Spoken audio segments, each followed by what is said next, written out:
Island-style Mexican imitation lager. Now that's America. Here at Badass Hangry Eagle Brewery, we've been bottling up freedom for over 6 years, and we encourage every American to embrace their God-given freedom with their lips. Want to work as a pedicab driver and play Pokemon Go all day while enjoying one of our Imperial Cuck Stouts? The Badass Hangry Eagle says, "You do you, brah brah." Literally, we trained one. It says that. America. Badass Hangry Eagle Brewery. America AF. Badass Hangry Eagle Brewery!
Come on, everybody. Welcome to another episode of Owen and Dirk's Pop Culture Radio. Woo! Once again, no Owen, no Britt. It sucks. I like when everybody's here. I know, but baby time's coming. That's what's happening. He said 3 centimeters dilated or some shit Oh, like don't that. ever say dilated around me. Dilated or crowning bothers me. I don't know. That voice you're hearing is, of course, published hip-hop artist PCR Bush, Mr. What's Bush up, here. Orlando?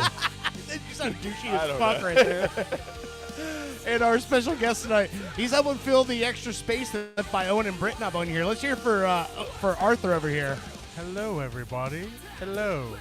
Those of you who have been listening back to the Ballbusters days will remember Arthur as being the soccer dad that used to come over and tell us stories about all the fucked up shit that happened at the kids' soccer games and stuff like that.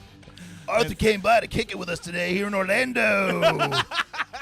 It's been a long time. Sound like fucking Super Dave and I shit. don't. Oh man, You don't So- like that? I'm trying out something No, new. it's- You it's- don't want me to talk like that all the time? I mean, I'd rather you talk like Bushy, but Okay. it's funny though. I mean, hey man, anytime you told me in one of the fucking first times you're on the show, I'm like, oh, are you doing a voice? And you're like, our impression, and you go, I don't do impressions. I was just talking a voice that isn't my own. Words of wisdom. I'm known for a nugget here and there. So we have to. Well, I don't know if we have to, but I would like to bring up the fact for those of you who haven't been listening back in the day, Arthur. The first time, well, one of the first times Arthur came on the show was because he got into a fight with a professional soccer player at his son's game, As you do. and yeah. Well, I mean, you didn't fight him. Other people stepped in and was like, You didn't Arthur's hear when I not said worth it, right? we're coming from Orlando. Go hard or go home. Yeah, go hard or go home. So, what was the whole story about? What exactly happened at that? So, I mean, kids were playing. We're facing, is a guy's name, I'm sure you guys know, Eddie Johnson, retired U.S. national team soccer player. Really nice guy. Really approachable. You know, he's one of those guys that anybody can go up to him, get advice. He'll give you anything. But in this specific instance, when it comes to on-field play and his team that he's coaching, you know, it's night and day. You know, they always say be the nice guy off the pitch, not on the pitch. So, Oh man, yeah, so, you know, he's unrecognizable when he's coaching. I think he's mellowed down a lot recently. Last time I saw him coaching. Well, that's because he almost got fucked up by you, right? I don't know if that's the case, but I almost got fucked up by a bunch of his coaches. Shook the behavior into All I him. know is it started because the kids started fighting on the field, and Eddie Johnson yells to the kids, hey, you're just going to stand there and take that? Fight back. And I'm just like, you don't say that. These are Right. kids. They were probably like 9, 10 years old. At Don't the be a time, pussy. Hit him already. And so all of a sudden, the other kid just lays the other kid down. Oh, yeah. man. And so then the parents overheard it. The coaches from the other team overheard it. And everyone's running out there to pull their kids off the field. Now everyone's fighting. All of a sudden, Eddie Johnson's assistant coaches, they just start running around on the field. And it's just a chaotic mumbo jumbo, and I'm trying to be the nice guy and separate it. And then I'm like on the sideline, I'm talking to some of the parents while this is going on, and I'm yelling, this shouldn't have happened. If that kid would have just kept his hands to himself, I didn't know his mom was standing next to me. Oh. So, mind you, this kid's got a big following. He's got like 150,000 followers on Instagram. Oh, man. And it got to the point where, anyway, I'll get into that in a second. But, So you fought a YouTuber and a soccer mom. It's hard to fight And almost the kid, too. 150,000 No, but- people. And the kid, too. right. And anyway, long story short, the mom's coming at me aggressively, and I'm like, look, lady, I don't want no problems with you. What your kid did was wrong. Instead of siding with the aggression, you should be the one to be passive. Hey, that's not how you play. Don't be a fighter. It's the game. Yeah. You're not throwing fists. Yeah. And instead, she's encouraging it, and then all of a sudden, she's in my face, motherfucking me like no tomorrow.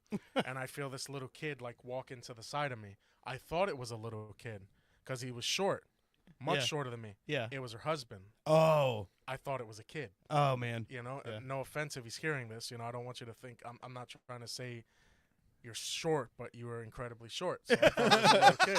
I'm not trying to say Right. you're an asshole, but you're an asshole. And it got to the point where this guy's like swinging at me like this, and I'm holding him like that with my hand just on his head, like, Yeah. hey man, calm down, it's not that serious. And, then, let's just say, you and I are both at the same club. We're not breaking any boundaries with height.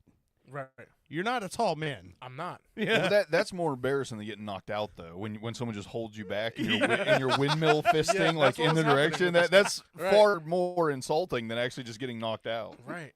And so, long story short, one of the coaches, the assistant coach, sees that. And so this guy just flies over the pile and punches me in the side of the face. Oh. But again, I thought it was a little kid that hit me because I thought I barely felt it. Yeah. At that time, too, I was much heavier than I am now. I was pushing 300 pounds. Yeah. Oh, so the So- fat blocked yeah, it. Okay. Yeah, the fat blocked it. And probably fat people are sweaty. It probably slid right off It you. slid right Okay. off of me with the grease and everything. Yeah. So, And you're Spanish. yeah. So it was That's another. olive oil probably dripping out of my pores. There you go. That makes it harder to fight you. yeah, yeah. It's just smart. Yeah, it's you just know, math. women He's like put a grease Vaseline. pigment. Yeah. I eat olive oil. So anyway, um, So did Popeye. Yeah. Hey. yeah, yeah. no pun intended. That's a good one. So anyway, the guy jumps over and assaults me, and I see that, and I'm just at that time I'm a very angry, aggressive man, and recently I've learned to control my anger and aggression because it's now that I look back, it's given me nothing but headaches and problems over my life. So Yeah. I'm like, you know what? It's not worth it, man. It's Well, the life. fatter you are, the angrier you are, Correct, too. yeah. So. Right. Because you're angry because you're fat. Right. Yeah, but you now- look in the you're mirror, like- you're like, fuck me! Right. Yeah, because I'm not getting it from anywhere else. So anyway, You'd punch yourself, but you Yeah. couldn't feel it. right. You can't see nothing when you look down either. But, Right. but I now still it's can't. like, wait, I see the tip. No, it's just so That's my toe. yeah. My pinky toe. at Why am I that. sitting? Why am I sitting Indian style in this fat? I'm never Right. gonna get out of this. Why does my Correct. dick have a nail? You know. I don't remember that.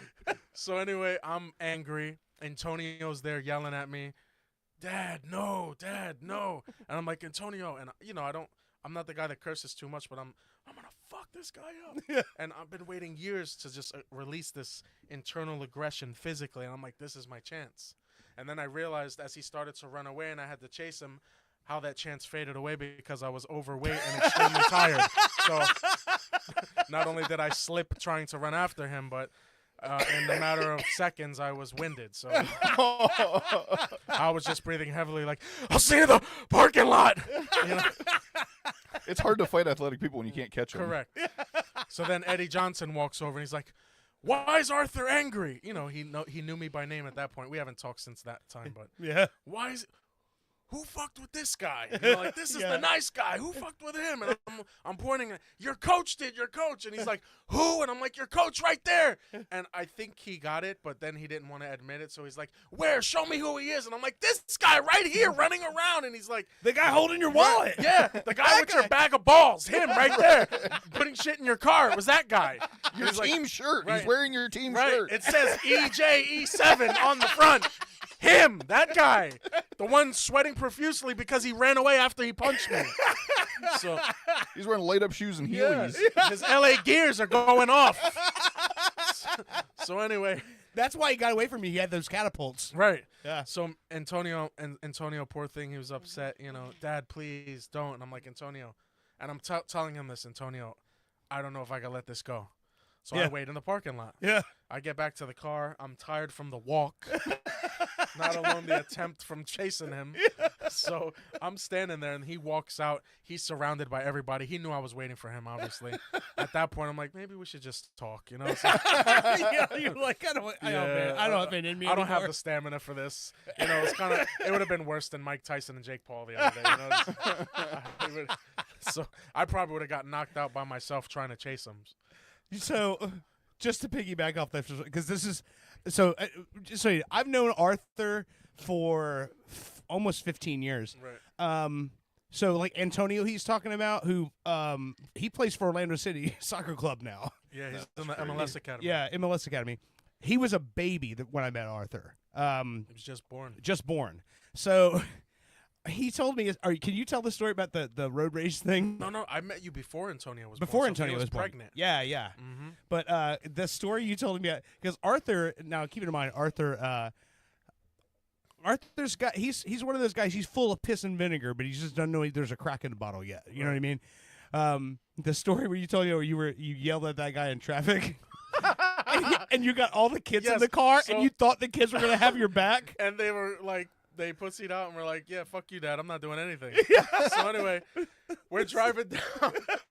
Oh, my God. I forgot all about this. This is the funniest fucking story. This wasn't that long ago either. No, it wasn't. You sure this one's not funnier than when Antonio? No, then was it Antonio that pants me in Walmart balls out swinging? Yeah. We'll get to that later. So, Yeah, we'll get to that later. Yeah. So You can get charges for that. yeah, now. I thought I was. I'm like, Sophia, we gotta go. That old woman and her granddaughter just saw this. Well, Not that pretty doesn't matter. The 12 security Right, cams 'cause I'm all like, got it. If it was that pretty, you'd be giving it to me more often. So I know they couldn't have enjoyed it. So anyway, we're driving down what is that? 436, yeah, and 434.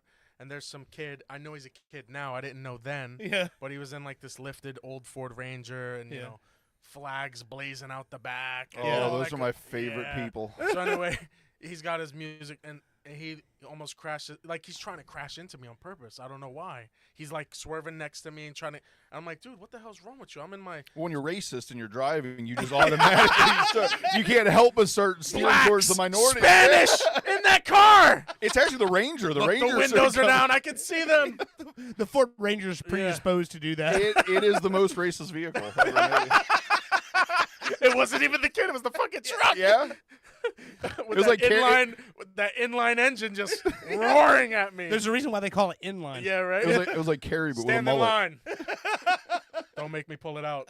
So anyway, we're at a light, and I'm yelling at him, yo, what is wrong with you? And I could tell he looks fairly young, but I'm thinking maybe he's in his 20s. So I'm like, maybe I need to kick this kid's ass because he's cursing at me. He's calling us slurs, and he's swerving in and out. Told you, I didn't even know the story. Yeah, right. And so once he seen that I was serious and I opened my door and I stood out, mind you, it was stupid of me because I could have got shot. You know what I Yeah, mean? That's yeah, just today's environment, Yeah. society. People don't do it the old-fashioned way anymore. Yeah, So, yeah. the kids are like, Dad, let's go. It's not worth it. And I'm like, no, fuck this guy. He's going to hear me. Or he's going to get out the car.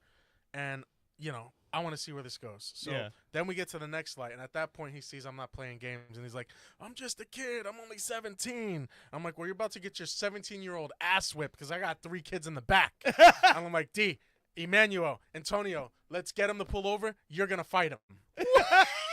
So I'm like, perfect. All 3 of them. Yes. I look around. I'm like, who's going to do it?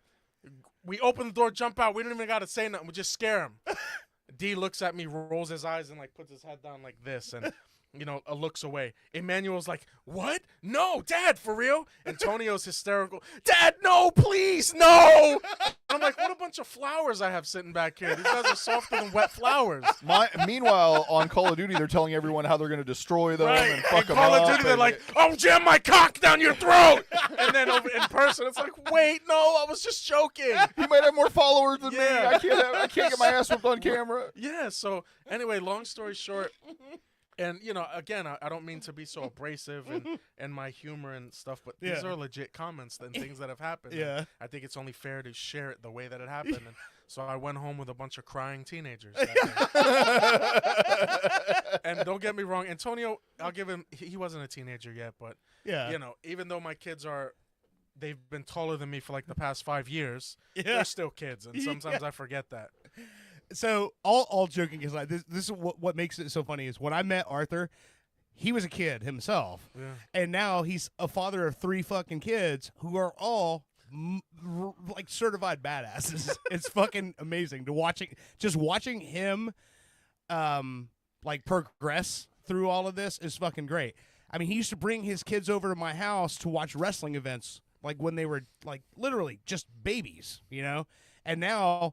Like one of them's 18 going to college, and then one of them's signed to Orlando City Soccer Club. Like we made a joke about it years ago. We're gonna be old men sitting at Interco Stadium watching Antonio play for Orlando City, and now he's signed to the club. That's Like, wild. you know what I mean? It's cool like watching that sort of shit happen. But so I mean, I'll give you your fucking dabs all day long, dude. I Father of the appreciate it. year, man. You're fucking. If I did straight anything ass right in my dude. life, because I've done a lot of horrible things, and I wouldn't say I fucked people over because I'm very loyal, but my attitude has cost me a lot in life, and I've learned that in my, Yeah. middle-aged years. Yeah. If I did anything right in my life, it was raising those 3 kids, Mm-hmm. because my upbringing was drastic. I lost both parents when I was a kid. I aged out of a boys' home when I was 18. I was homeless for a couple years, and then I met Sophia, the best thing that ever happened to me. Yeah. And even then, being an immature, person that has an interest in another person, that's kind of fucked me up, and things that on how I treated her and other people. But, she stuck around through all of it. So, I appreciate that. She's kind of settled me down with the way I was, and Yeah. opened my eyes a lot, because I don't deserve her or to be around that woman. So she's kind of, man, I feel bad because I've put her through hell Yeah. for Well, almost 20 years, you Yeah. know? I'm going to make you feel better about this whole situation. I have been nothing but good to my girlfriends. Not saying you weren't good to her or anything, but you I wasn't. alluded to. Okay, Just okay. being So, honest. so I have been good to all my girlfriends as far as I'm aware, and I sit here single with no kids at 43 years old. So in my experience with all my friends, the worse you treat your girlfriend, the longer she stays. Of course. You may have to slap her a couple times. I'm just Ah, kidding. That's yeah. a joke. I'm just kidding. Please don't slap your wives and girlfriends, please. I do not condone that. It was a joke. I would say Arthur said so. Yeah. No, but if you just curse at them sometimes. So last year, or was it 2 years ago? It was last year at WrestleMania. You and I watched it together. And I was telling him how hot Rhea Ripley was, and then he saw her, and he was like, "Yeah, I mean, she makes Isn't that a the girl one with with the black she's makeup? with the muscles and stuff." I'm like, she makes being a muscular woman look good. Like I've never seen that before, and it's surprising to me. But You're probably thinking one, but I'm not into the women that are all ripped Yeah, out. I It don't just- mean know, to be but- vulgar, but I can't imagine grabbing her shoulders from the doggy style position. you You know what I yeah, mean? yeah. Right. No, I can see that. You don't want her to be choking you and think she could finish this.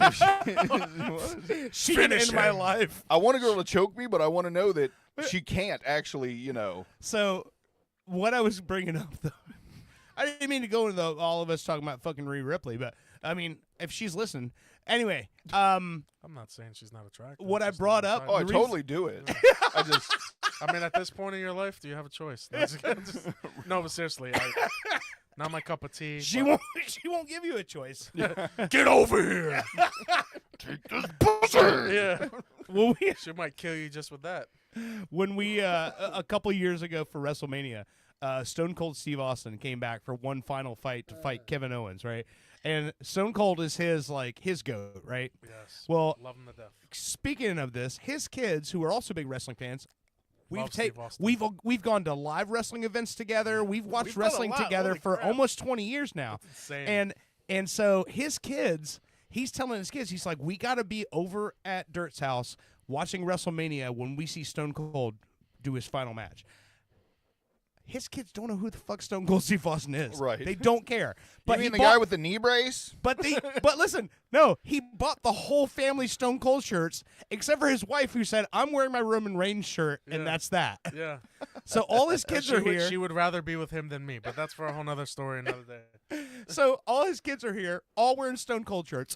Me and him are out there like assholes. I bought canned beer only so we could slam our beers together, Jesus. and we're Dump it all, chugging yep. beer. There's stains on my ceiling and the bar out there from the beer, how it splattered up, and then it's yeast, so it fucking Oh, my molded. God. We Don't tell people that. no, Too late. he and I. Well, it's that perforated, like that textured, Right, it's like aluminum. Yep, yep. So I've gone up there. I literally have to go up there with a Brillo pad to clean it off. It's ridiculous. So that's why I don't fucking Stone Cold beers on my patio anymore. I was just I watching learned. that video the other day. Yeah. We have it on video. Yeah, we actually made a video, and all the kids are sitting there, and one of Emmanuel, his middle son, is filming it. In my estimation, so he can go to school the next day and show all his friends what an idiot his Look at fucking these dad older and his fat dad's fucks friends are. chugging Right. beers. Look thinking at they're these Steve Austin. assholes. Yeah. Yeah, I mean, it was a good match though. it was great. Yeah, I like the idea that slamming beers together and Stone Cold Steve Austining them, as you put it, you know, that wasn't the sign that maybe it's not a good idea. It's the mold on the. After I you're done, mean, maybe this isn't. You know what on the list of what pillars of society do in their free time. It's probably not one of the 10. it's not way up there. you know what I was Probably thinking? It's insane, but Did you clean your beer mold today? no, I licked it off. I'm still here. It's working. Could you imagine? You know how Jake Paul does all this celebrity boxing shit, and you know people get paid millions of dollars to do it, and they Yeah. get their ass kicked by him. Yeah, Could you imagine if wrestlers did the same thing? they do. You know, I but must say, I like, thought that was just called wrestling. like you know, Ric Flair did his final match. Yeah. and it wasn't like WWE. Or He had a anything heart like that. attack and died during the match, You know and what then I mean? he got They brought him revived. back, and yeah. then they split his head open. Yeah. Could you imagine that? You know, just like I'm trying to think of like Kevin Nash. He's falling apart. You know what I mean? Kevin Nash, I want you to come back and face Sting for one final match. and Yeah. we're gonna pay you the box office percentage and all that. These guys would probably pass away. Yeah. You know what I mean? Oh, In yeah. the ring. You had Mike Tyson. First 2 rounds, I'm like, oh shit, he's gonna knock out Jake Paul. I thought that too, and then I'm him- like, oh, thank God he's still alive. I watched him aged 50 years in front of my eyes. Yeah. It was insane. Yeah. I'm just glad he got out of it, you know, and it was sad, but I mean, I really thought, and he, I don't know, man. There's all these rumors going around. Conspiracy theorists. Look at the clips. Look at the clips. Well, I'll tell you this: just being a former boxer, I Right. watched a bunch of the videos, and I would say probably 9 out of the 10 videos I saw, I think it's got merit because Of course. I saw the combinations, and I saw at one point a wide open shot. wide Mike open pull KO his punch. fucking glove back. yep, so, and yeah. starts biting it instead. And here's the bad part. I got to deal with this motherfucker over here, this cocky son of a bitch, who told me the whole time I'm getting pumped up for this fight. And he's going, I'm just saying, I think it's just probably bullshit. I think it's a I setup. felt the same way, to be fair. I think though. it's You're a not the only setup. one. And then I watched the fight, and when we watched it that night, we all just felt sad. Then the next day, we watched the fucking video back, and we're like, God damn it, Bushy. Yeah. Right. Yeah, no, anything that Jake Paul's involved in is a scam. It Yeah. is. Period. It's just Yeah. bucks. That's it. That's it. We'll get into that later in the show, because there's another Hey, one that, yeah. Did you hear about the Talk Tua. the Arab guy? No, that he said, I'll pay you I did see $700 million if you fight Jake Paul again and knock him out in the first round. Yeah, he Oh, I offered didn't- Mike I Tyson. didn't Yeah, see that. one of the Arab princes. He offered Mike Tyson $700 million to fight him again, and he $700 million if you knock him out in the first round. Listen, if that were me, I'd be like, "Come on, Jake, let's rodeo." Yeah. Hey, Well, here's the motherfucker, I thing. jobbed to you one fight. You're jobbing to me this time. Correct. But the thing is, Jake probably won't do it No, of course Fuck not. no, he won't. because he He can don't even want to fight real boxers. he can write his own checks too. Well, I mean, he's so rich, 700 million isn't that much. The 100 million he's worth. Or Of whatever, course. you I know? mean, and to be fair, he lives like a king anyway. Right, exactly. So for him to fuck up everything that he's worked the last 5-6 years to create something like Yeah. it wouldn't be worth it to him. No. No. The longevity of what he's doing, he'll make more than 700 Of million. course. I mean, by the just end. from a boxing perspective, all you need to know is he's fought one professional boxer that is unranked And lost. And lost. so we know what level of skill he Yeah. right. And every boxer, Mike Tyson's the oldest fucking guy he's fought, but the average age of his opponents is over 40. Yes. Or So- close damn to it. And he's 27, so we know what he's doing. He's fighting people who are half a foot and 100 pounds lighter than him and 20 years older. Listen, I- you can't tell me he didn't say, "Mike, come on, dude. I'll make you rich again. Just fight me once." But I'll that's the thing, though, I'll is that- carry you through. But that's the thing, though, is when you watch I watch Mike Tyson's podcast a lot and, hot boxing. Yeah. Mike makes $20 million a month with his weed business. Like, he doesn't need the money. So what was the motivation? I don't understand I've it. seen a lot of videos saying that he don't make that money. I forgot to talk to you about it or whatever. Yeah, but yeah. I, What did and he I don't make, know. though, in that fight? I mean, I know he made made $20 million is Well, what they said. But that's yeah. another thing about the contract. I I watched. think he made more. Probably. They're not going to disclose all that. No. Jake Paul probably made $50 million. Well, Yeah. I seen a video saying that someone had actually read over the contract, and he didn't even get. Mike Tyson wasn't guaranteed the full amount unless the fight went at least 7 rounds. Oh, really? Yeah, he was only guaranteed like $2 million if it went less than 7 rounds. Oh, wow. Okay. I don't know if that's real. let's be I'm real. just going Yeah. off of internet videos, but the video I seen was very well curated. The dude seemed extremely knowledgeable. Right. But people can type up whatever the fuck Look, they don't want. get me wrong. He was obviously tired, but I'd be tired going 8 rounds just running in circles for 2 minutes. Yeah. You know what I mean? Yeah. I got tired just running in a circle for 5 seconds. Well, Yeah. and here's the sick part. He looked so good in those first 2 rounds Unbelievable. that it tricked me. I told Dirt the whole entire time we were talking about Won this. those rounds. Two months leading up to this, we talked about it every time I said Dirt, because he'd be like, well, look at this interview. Look at this interaction. Look at how pissed off Mike is. He talked about Mike's daughter. And I was like, yeah, but $20 million. You know what I mean? Like you can, especially if Jake Paul went to him and said, hey, man, look, I love you. I respect you. But look at what I've done. I know how to make money. I know how to get the attention. I'm gonna have Get to you a comfortable payday. I'm gonna have to make fun of your daughter if you Yeah. want to make $20 million. You know what I mean? Like, Yeah, 'cause- yeah. slap me 'cause in the face. that's you the know. one thing that's gonna make people say, nope, there's no way this is real. I think Jake Paul is smart enough to know that. All the way up until the actual fight, I'm like, it's bullshit. It's a setup. Jake Paul's gonna win somehow. I and- knew he was going to win. And then the first 2 rounds happened, and it tricked me. And I was like, holy shit, I think Tyson might actually knock him out. And then several of the clip videos we've seen after the fight, there was apparently a clinch Yeah, where yeah. he was like, hey, man, you're not actually supposed to win. Right. Calm and the he, fuck he down. had a wide open KO punch. Yep. Yeah. Jake should have been dust. Yeah. And then he just He puts pulled his- it. He yeah. stopped. He pulled his punch. Yeah. Yep. People keep saying it's because of his knee. No. No, horse shit. No. Yeah, it's he, definitely he not. actually pulled, not just slowed it down, it started going in the opposite direction from what I Yes. remember Right. seeing. Yeah. yeah. Exactly. Yeah. That's why you can't convince me. I know he's bitten his glove. I've seen a lot of his fights in the past. But Oh, this whole he used to always do that because he would get so fucking. So he always fought scared. right. Because going back to the 13-year-old kid watching his pigeon get killed in front of him, he would get so fucking angry that he would bite his glove to be able to control his emotions from just going in there Just and trying saying to think logically. and saying fuck the plan. I'm Yep. just gonna murder this person, and and that's why what he would was bite his doing. glove. I'm not going to kill this kid. Yep. That makes sense. I mean, I and he don't was care just- how old you get. I've seen a video where this old 70-year-old dude goes and knocks some dude the fuck out. Yeah, yeah. I'm sure yeah. you guys have seen Yeah, it too. yeah, And he wasn't Mike Tyson No. on, being fed by chefs Yeah. and trained by the top people in the world. Right. And I'm still convinced if it was a real fight, Mike Tyson probably would have knocked him out within 2 or 3 rounds. Right. I believe that. Well, speaking of knockouts, I almost got knocked out in Walmart. Oh man. And the reason I almost got knocked out in Walmart is Walmart, their security's like undercover and they dress up in civilian clothes. And Yeah, yeah. They try to blend in, but it's obvious when you go to Walmart every freaking night and you see the same guy in there, Yeah, Right. yeah. just in a different outfit.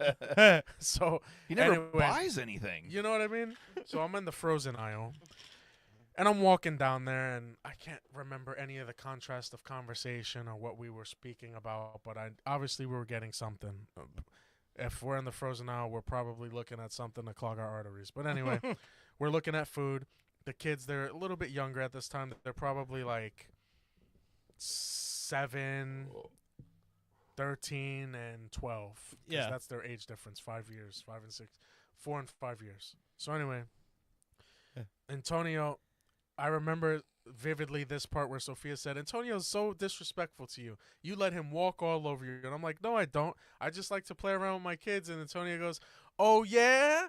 And all I remember is being exposed. I felt cold air in my genital region.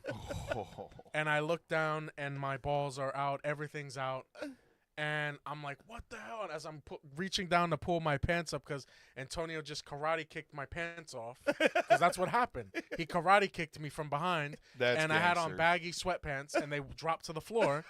I look forward, and there's an elderly woman with her grandkid. And they're just, like, eyes wide open.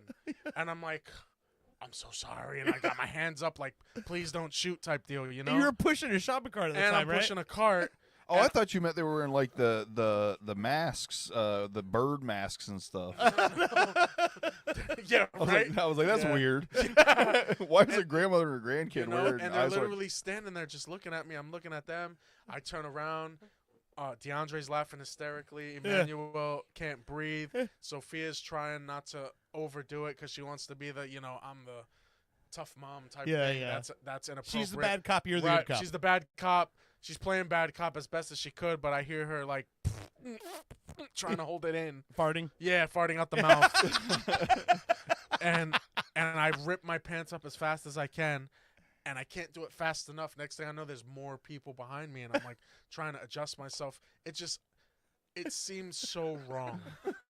Well, because it was. It was. You're right. And then Speaking of next thing my, after he told me this story, I mentioned this to Antonio the next time he was around, and that motherfucker couldn't stop laughing. and right Because away, he said he was just trying to do a little funny karate kick to be funny. Right. But what happened is the tip of his shoe, because it was rubber, rubber. caught caught the waistband pulled of his everything pants down. and pulled him down. And that day he I- said that wasn't his intention, but then when that happened, he couldn't stop laughing to help the Anything. situation. Yeah. And it just so happened that night I was kind of in casual wear. My pants were already baggy, and I didn't have on my boxer briefs. You know that they're kind of Yeah. fitted. I had on loose boxers, so everything went down to the ground. It's funny that you bring that because I Including was my ego and everything. I felt so small. I was actually Literally. I was going to blame you. I was It's going to cold. blame you for the situation for not wearing an undergarment, but the fact that he managed to get your pants and your Yeah. boxers to get you can't be mad you got that talented of a son. That's Well- like Catholic priest. Well, to be fair, level this right was there. around the time Cobra Kai started. So he thought he was the Johnny Lawrence. Yeah. I'm gonna kick your pants off, Yeah. man. All he was missing was holding a with me Coors again, Light, old you know? man. Right. Seriously. I wish I had the ability to just karate kick people's pants off. Oh man, That would be amazing, right? hell yeah. I might need to change my. If you could have a superpower, what would it be? Oh, Heather changed hers the other day. Hers was always like, she goes, if I could have one superpower, it'd be to spontaneous unshit my pants. Okay. And I'm like, that's a good one. I never thought about that. I like that one. But now she changed it to she wants to have a good singing voice. And I'm like, oh, look at me. I've Shit to- hasn't fucking shook out for me. So maybe think that one back. I mean, unshitting your pants. might be better. I've told you many times, and it is not a joke. If anybody has the ability to grant me an R&B singing voice, I will let them cut off one of my testicles. Man, I wish I had. It's not a joke. You give me $1 million and I'll give you one of my testicles. Like I'm. I'll Come give. Well, you already got kids. I don't have kids, so mine are Right, so take technically. one of mine. My house is not. My house is. I breed athletes. Fuck, have it. Yeah, You know what I mean? those Yeah, testicles have got pedigree. Yeah. Did you? So like when you made Antonio, were you like, "Ah, I'll be honest. soccer player"? I thought it was gonna be a girl. I was disappointed off the bat. I'm like, damn it! I let one in her, and it's probably gonna be a girl. I'm fucked. Because I know how I am as a guy. So anyway, and then Antonio came out. He was 6 pounds 6 ounces, and he was so skinny and long. He looked almost like a brown turd, you know, and very frail looking. You're only allowed to say that because you're the dad. If anyone Yeah. else says that, it's racist Yeah, as right, fuck. right. Yeah. My It's child not my looks like fault a he's churro. mixed. I didn't know that was gonna happen. To be fair though, he's got my skin color. It's Yeah. weird. He's like got my skin color, tall as shit. He's got really curly hair. Yeah. And I look at the mailman sometimes. No, I'm just kidding. That was a joke, okay? No, but in all seriousness, it's weird. I mean, when these kids are around me, they all tower over me, and I look like this little. I'm the shortest person in You my look house. like it's take your kid Take- to work day, Yeah, and you're I'm the kid. Yeah. Yeah, I've been working most of my life for nothing because they sucked me dry. By they, I mean my wife. But anyway, even Sophia's taller than me. My wife is taller than me. Yeah. Oh, Did I ever tell you how I pulled Derek that off? King's listening, by the way. Hell yeah. Derek used to Derek! work with me and Arthur. Hey, yeah. Derek. Hell yeah. He just put, "Hey, it's Arthur," and then he put a shit emoji. Yeah. Sounds like all the shit I had to deal with when he was riding with me. Every What's time up, you Derek was off, turd? I had to deal with one of those tickets. To be fair, he did ride up the most tickets. Yeah, no, Derek was a monster. Yeah, but he also had the lowest customer satisfaction rate. Oh, Well, shade. we also worked at a dealership that was in a In the middle of- an economically depressed area of town. Yo, and no, One of our customers murdered 3 people on the news, and this was and one of them was the reporter. yeah, and this was after he threw an orange drink at my desk. So Yeah. anyway, Yeah. no, but seriously, Derek was a beast. Yeah. I tried to get him back in the business when I was at Volkswagen, I've tried to. but yeah. I guess he's doing his thing now. So Derek, he's married. I mean, Derek's got a good life, man. Yeah, And he's he doing also better he than me. listens every single week, and it's funny because every time I watch or like, I see him pop up in there, and I'm like, it's funny because I think even across all the platforms, I think he's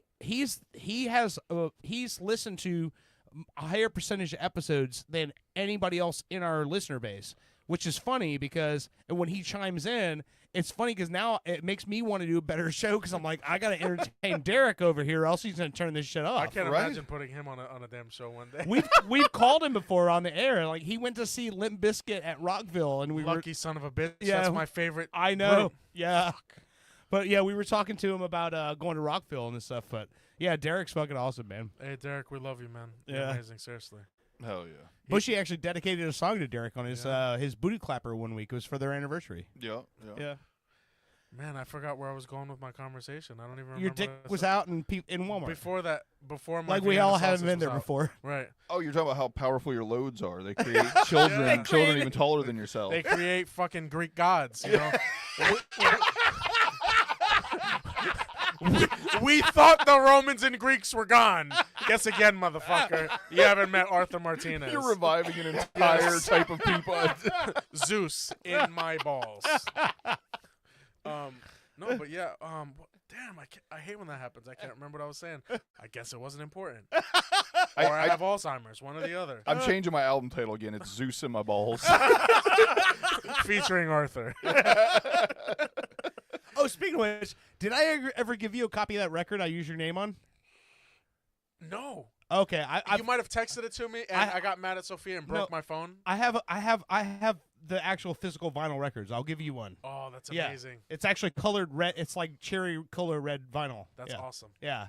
Absolutely. Speaking of which, look at this shirt he Oh gave yeah, me the yeah. other day. Funny story. That shirt is 23 years old. I was going through stuff. That's a merch shirt from my band back in the early 2000s when we first started working with Real Radio, and it was a 2X, and I'm like, why do we have all these 2X shirts? Because we most people ordered aren't that fucking we fat. ordered That's a why. couple of them, and we had no fat fans, I'm a so no 2X one fat bought fan. it. Okay, I have another one somewhere. I'll find one for you. I'm But- actually a 3X. This thing has not been washed yet. It's just That Hey, was- listen, I don't wash my big shirts either.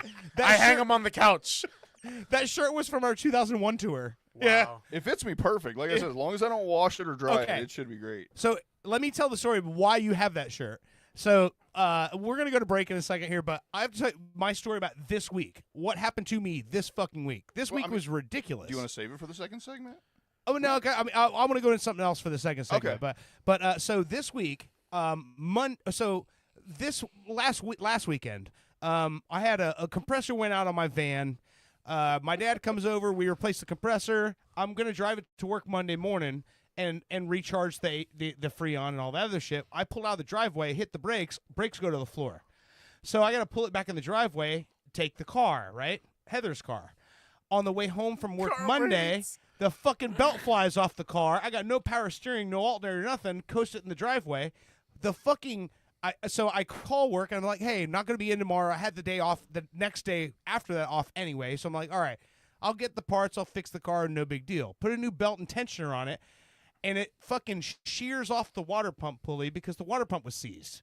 So now I trying to replace the water pump. I get 7 of the 9 bolts off, and the other 2 are behind the motor mount, and I can't fucking get to them.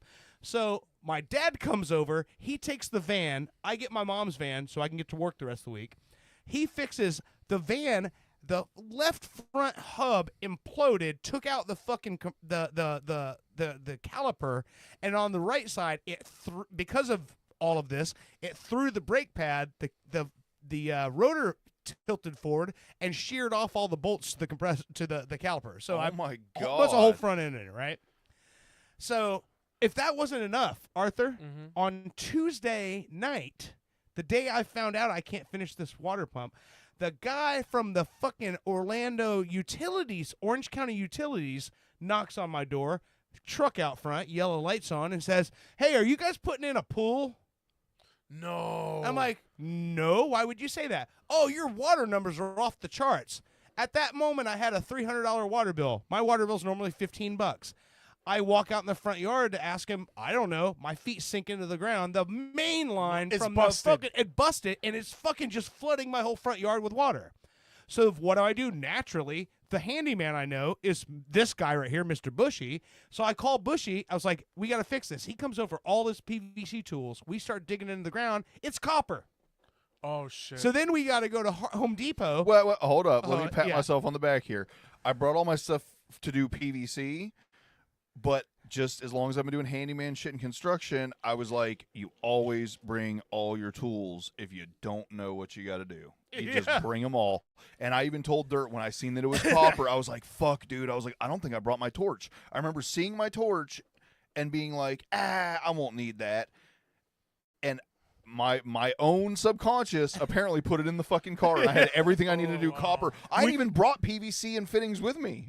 We had to go to the Home Depot to buy the copper tubing and the sleeves and everything. But he had literally had to cut and sweat copper in my front yard. Jesus. Yeah. I What- think before you go to break, I want to see what Derek had to say. Oh, he just said, he listens on Spotify mostly. Good, because that's my next story that I have for the second segment is about my Spotify right now. And then, because my Spotify is all fucked up, kind of the way you fucked up your Amazon. Yeah. And then, and he said, just hit my 1 year anniversary. So I don't know if that's 1 year married or no. Yeah. it was, Yeah, it absolutely. was Yep. their anniversary. Yeah, I do remember seeing that. He posted it. Yep. Yeah, happy anniversary, Derek. That's fucking great. Yep. Happy But, anniversary. Wait till you get to number 17. So Come talk to me then. just a preface before we go to the next break, just to recap if people don't remember this. So Bushy got super fucking stoned one night and decided to try to find the movie on Amazon with the lowest rating. I'm big on IMDb score. IMDb but score. I also like B movies. I like movies that are so bad they're good. And I went on this whole thing of let me find the worst IMDb score I could possibly find. Well, apparently right now that's Sylvester Stallone's new movie with a 0 rating. What? Oh, really? I was just reading that while we were sitting in the back bar. Oh, really? Yeah. Okay. It's Well, I called haven't seen Armor. that. Armor. Okay. I haven't seen it. I haven't. Sorry. Neither have I. Go ahead. So anyway, so what he did was he found the movie with the lowest IMDb rating and watched it. But then he liked it, so he went to the next one with the lowest rating. Next thing you know, Amazon thinks this guy loves shit, and so now his feed only gives him the most terrible fucking movies on Amazon. Way to mess up your algorithm. 2 days of watching bad movies. It's taken me probably 2 or 3 months to slowly pull it out of the hole. They're like, you know what? Let's jam these shit movies up this guy's ass. Yeah, He likes them. Amazon's like, this guy loves turds. Just keep piping him to his house. He's making us money now. It These was movies so haven't never made money. it was so bad I had to type in like Stanley Kubrick, you know, and like actually start like looking for the best ones, Like you know, Oscar winners. right? Yeah. To pull it back up because Rocky 1 or Rocky 2. yeah, it was just piping nothing but trash. Jeez. That's fucking awesome. But yeah, so that leads into my my story of what I've got going on this week with my Spotify. Not quite, not exactly that. Different. Anyway, we'll get to it. So anyway, let's take a quick break. I do want to feature an artist that you actually brought to me. More Froggy Fresh? No, no, not quite. But the featured artist I want to play this week. This is a guy that. So you a lot of times Bushy will send me videos and he's like, "Hey, this is fucking crazy. You gotta watch this." And most of the time I watch them, I'm like, "Yeah, that's fucking crazy." Very rarely does it turn into me like diving down a rabbit hole. But you sent me a video by a man named I should say man, a boy, A dude. Davin Glover. Oh, this guy. Have you heard this? This Oh. I will tell you this. Do you know anything about guitar playing? Like, I don't play guitar, but I understand it. I've watched bands for I mean, 25 years. I know a little thing here and there, and So you'll know if it's like impressive or not. Correct. Okay, then you'll be impressed. So this guy, he what he does, he hybrids like 3 different techniques of guitar all together in the same style. And I pull no punches when I say he may be the greatest guitar player on the planet. jeez. It's insane, and he's 16. And that surprised me. Like, I knew it was really good. Yet again, I'm not a player. I don't know the technical side as far as Dirt does. But then Dirt's like, do you realize this guy you sent me may be the greatest guitar player of all time at like 17 years old? Yeah. So I will say that one thing he has going for him that's different. Every other shredder guitar player, their songs they release are rock songs where they just solo over the whole song, right? He's making beats and soloing on them. So I'm gonna say, if you're listening, you need to look him up online. It's Davin, as in Davin, Glover, like Danny Glover. But this is the new song. It's called Honeycomb. And you're not gonna immediately pick out the guitar stuff, but you're gonna hear it in there. So check this this guy out. That's all guitar. That is insane. He hadn't even got into it yet. I haven't heard this yet.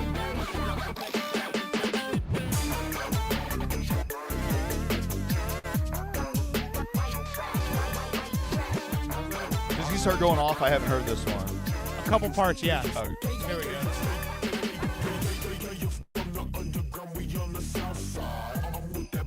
That's his voice, where he's used shifters and stuff on his voice.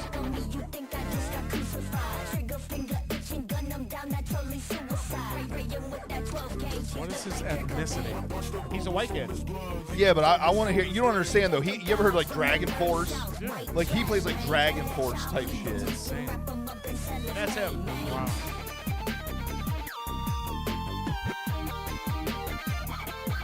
Very talented.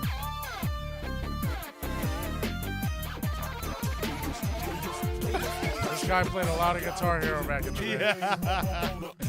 All right. We're going to take a quick break. You're listening to Pop Culture Radio.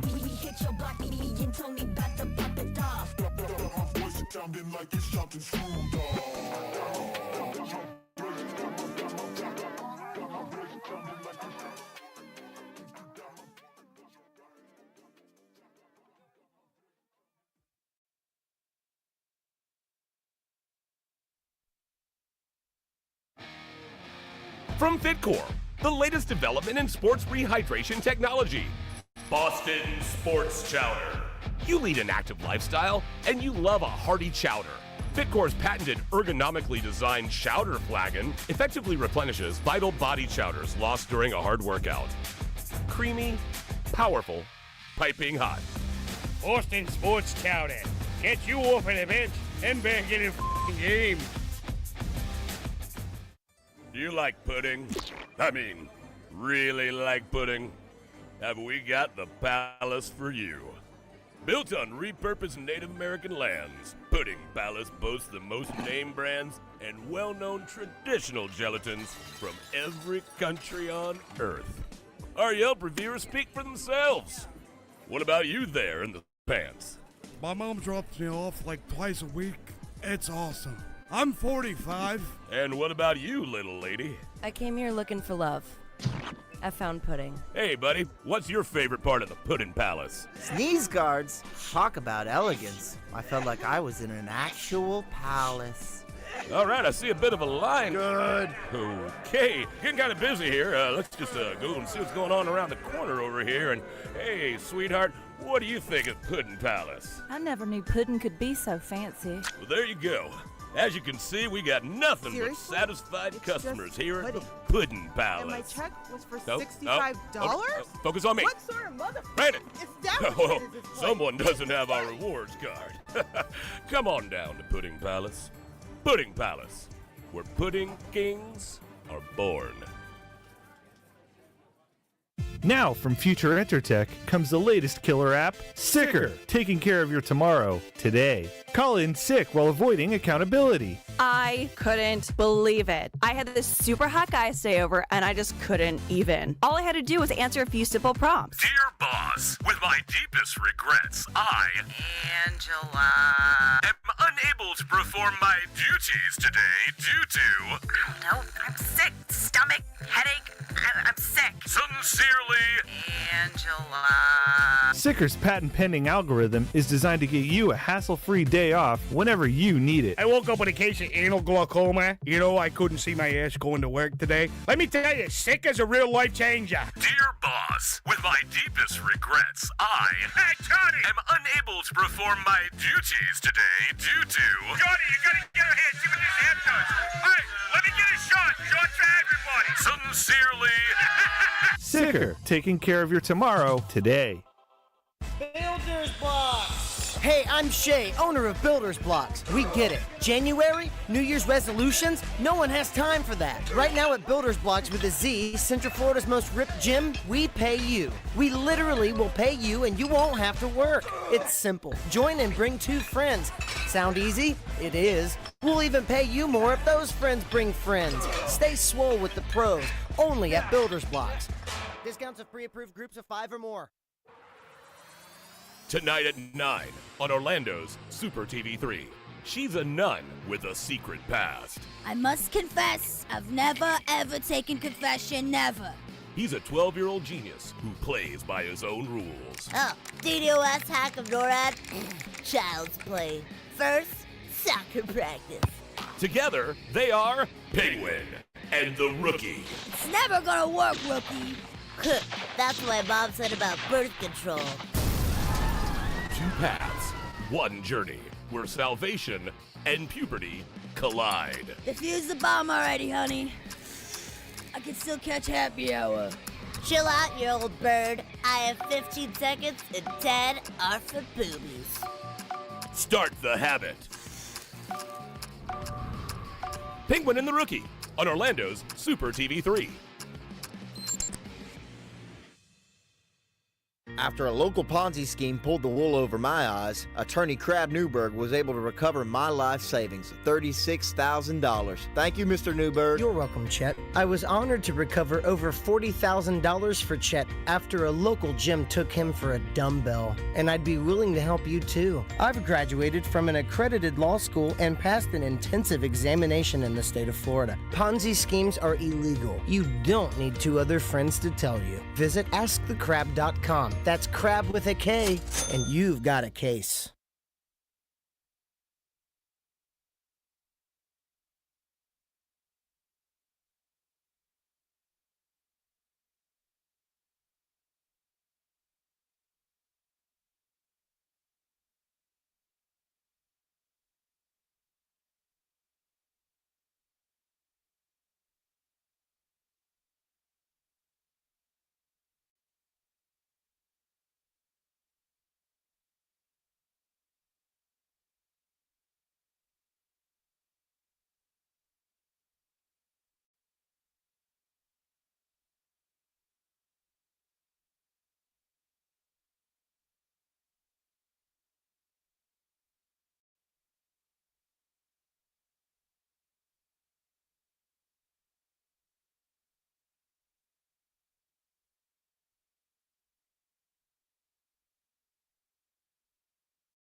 After spilling a hot beverage on my pants, Attorney Crab Newberg was able to recover $14,000 for me. Thank you, Mr. Newberg.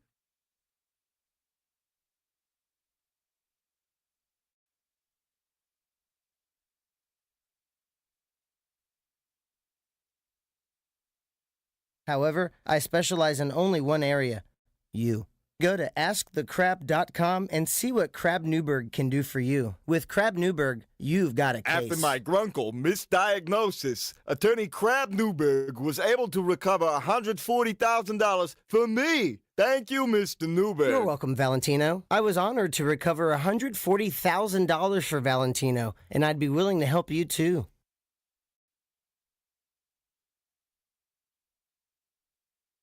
Grunkle is a very serious congenital condition. If you've been misdiagnosed, go to AskTheCrab.com.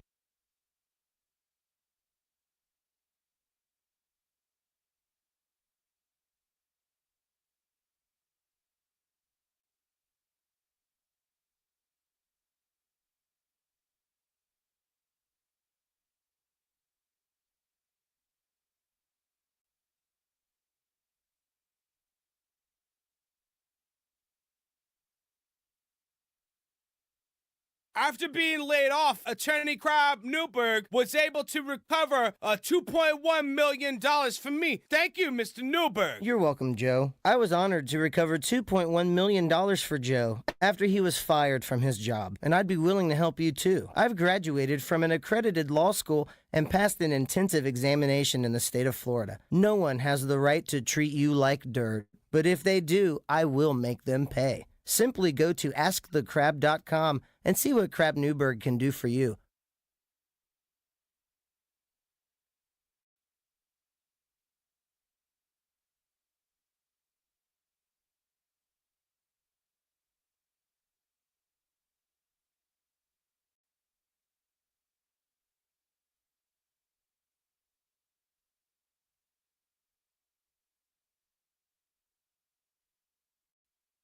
After my illiteracy prevented me from reading the slippery when wet sign, Attorney Crab Newberg was able to recover me $50,000. Thanks, Mr. Newberg. I'm Julian Assange, owner of Julian Assange's Sausage House, located at Flat 3B in the Embassy of Ecuador in London. If you can't get enough of hundreds of thousands of leaked emails about banal topics of insignificance, at least fill up on me sausage. And for dessert, enjoy a conspiracy in 3 delicious flavors: Crooked Clinton coconut, Don't Deport Me Bro mango, and Hacker's surprise. No surprise here, it's criminally good. Haha. Julian Assange's Sausage House. In the Embassy of Ecuador in London. Help pay for me cost of living. Free sausage to Swedes. In a world of journalistic excellence, Can I get your opinion? comes a man with no formal training. How do you feel about Crab Newberg? This is Fritz on the Street.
It's been called this year's sleeper hit. Prime time tomorrow on Orlando's Super TV 3. Where's the girl, Miero? I'm afraid you'll have to try a little harder, Hernandez. Where did you pull her? She's too big to fit in these drawers. And she's made of bony skin, no invisible matter. So I know she cannot be standing right here. Very clever, detective. But not clever enough. ¿Por qué, Miero? She's just a girl. A closet-sized girl. Dios mío, there's a closet door right here. Oh, no. No, don't open that door! Carrie DeLipschitz and Jim Mahoney star in Milfana Hernandez, Detective MILF. Only on Orlando's Super TV 3. You've seen the phenomenon of making a murderer. Now it's time to go a bit deeper. Super TV 3 now brings you Making a Shoplifter, the documentary tale of a man accused of an unspeakable crime. Hey, hon. I'm sad. Oh, yeah? No. You know, just try to think of the good times, huh? It's been 56 minutes. I still have to pee. Oh. Yeah, they let me go once. I've had a great pop since then. You know you're not allowed to have those sugar pops. No. WrestleMania's next week. Don't worry, okay? Your pops is taping it. Hulk is gonna make a comeback. He's just misunderstood. New witnesses. I saw him with the bag of the buggles. I knew exactly what he's doing. Drama unfurled. I've worked here for 16 years and we've never had bugles. The riveting drama. Have you guys seen my buddy? What got the wiggers? Been waiting for like 54 minutes. Evidence mishandled. Well, have you tested the evidence? We always test the evidence. Yes, but have you tested it for hot fries? We generally don't test for hot fries. I plead the fifth. Making a Shoplifter. Only on Super TV 3. We've all been there. You thought you had a great idea for a dispatch, but it just wasn't good. This is Cobra Kid. Just checking in. Sure, it's hard to be original. What up, C-Lane? Sabrina, I love you, duh. Sean, you're a dick. You try writing a joke while you're using a weed whacker. I damn near killed it. Can I get a magnet? Embrace the fellowship of the 95%ers support group. Wiggle, wiggle. Pop, pop. Remember, you are the 95%. So maybe they have the problem. Sunday, Sunday, Sunday, we bring you the first politically correct monster truck rally. Unless, of course, you find that to be inconvenient, in which case we'll have a matinee on Tuesday. Featuring such non-offensive sports vehicles as appropriately sized foot, mild-mannered canine, funeral service worker, and son of funeral service worker, who, although slightly younger, still gets paid a living wage. And current DC Truck Rally champion, I'm okay with our country having a black president. Price admission includes the entire seat, but you'll only need the edge. Sunday, Sunday, Sunday. Try to respect the wishes of our neighbors and keep the noise down, down, down. Take things.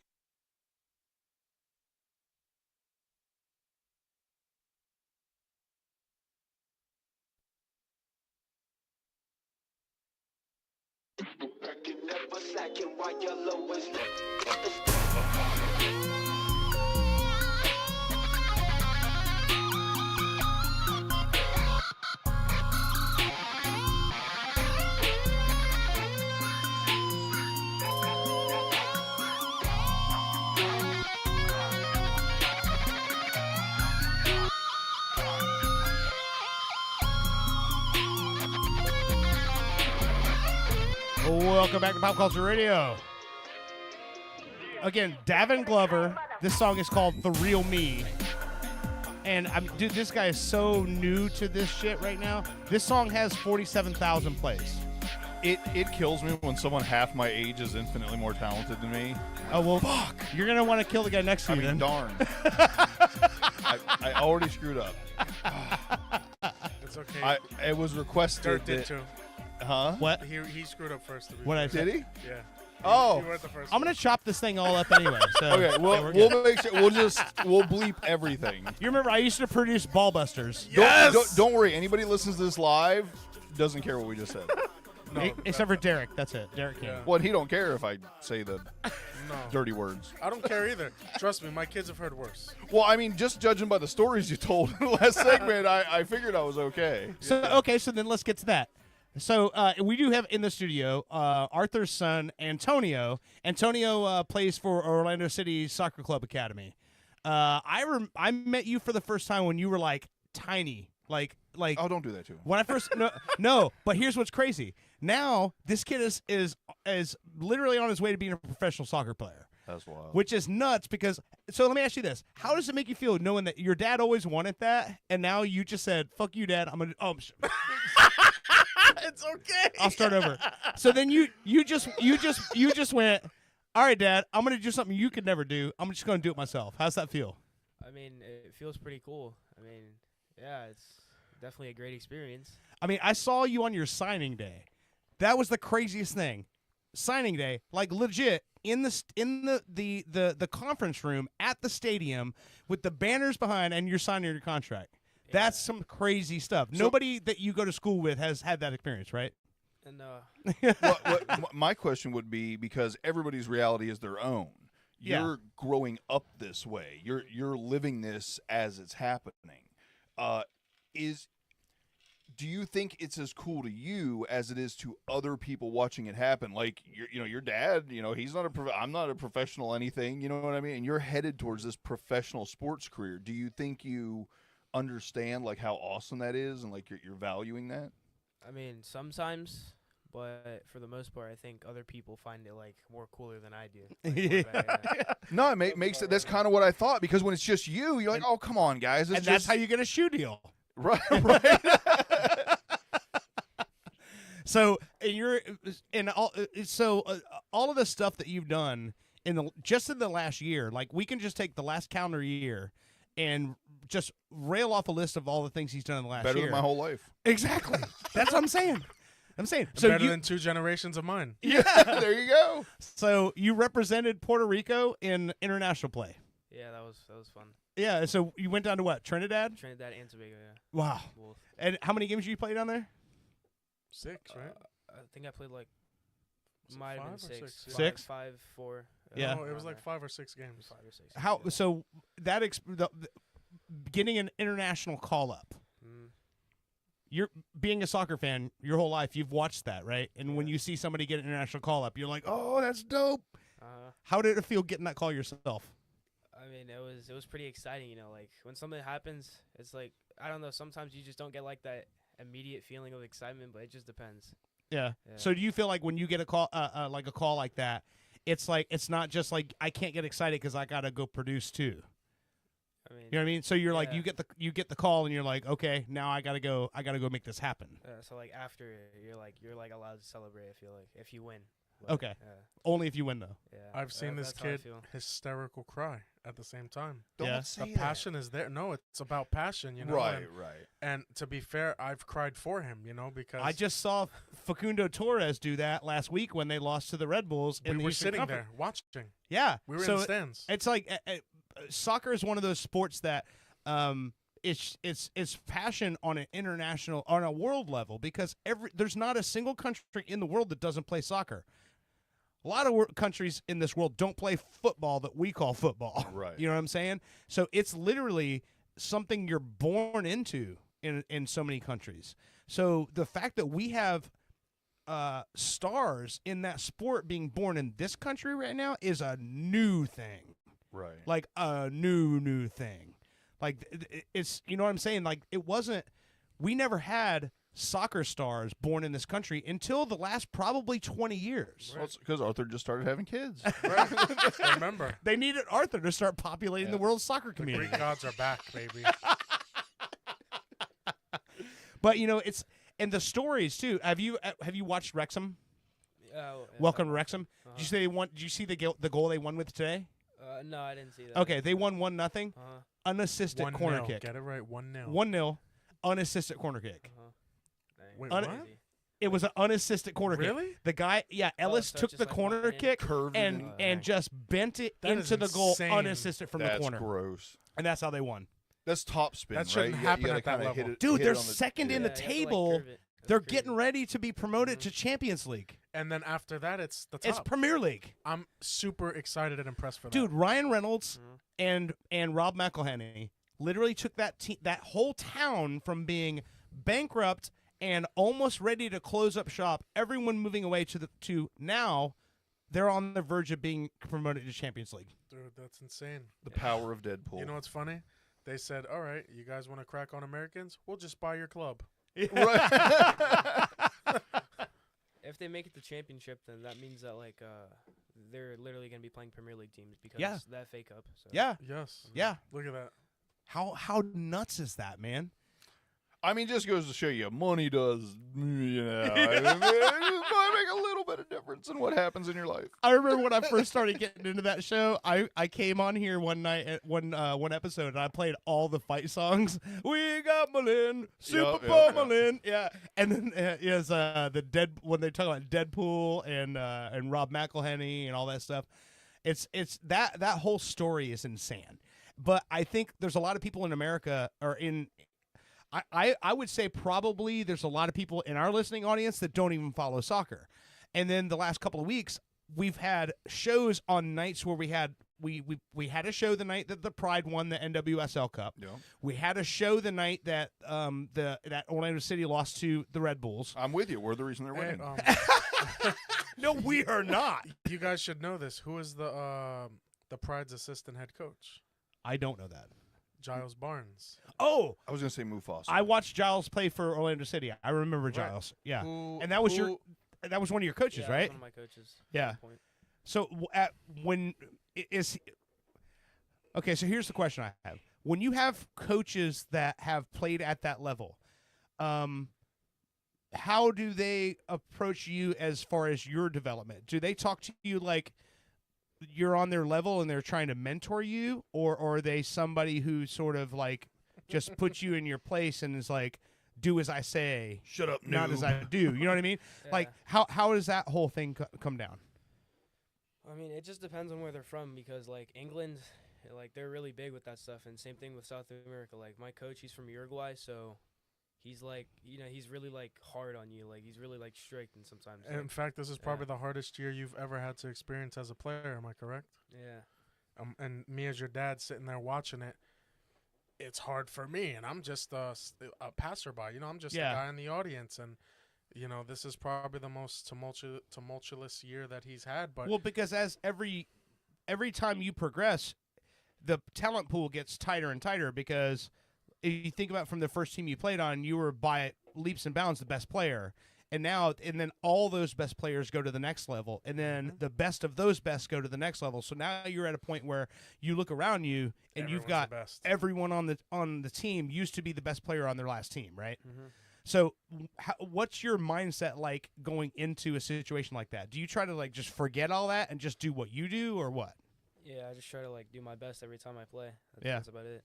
And just not even think about that. Yeah. I try not to think about like the bad stuff.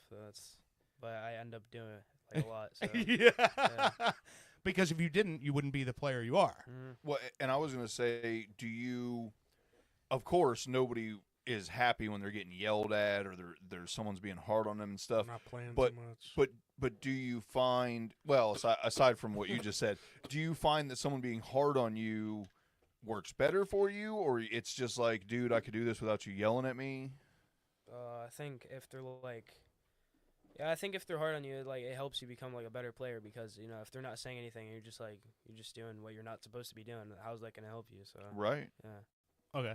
I had the football coaches I had, a couple of them were extremely aggressive, and I was a good player whether I had an aggressive coach that was screaming at me or someone was like, "Hey Bushy, run this way." It was like I didn't feel like it made me bet.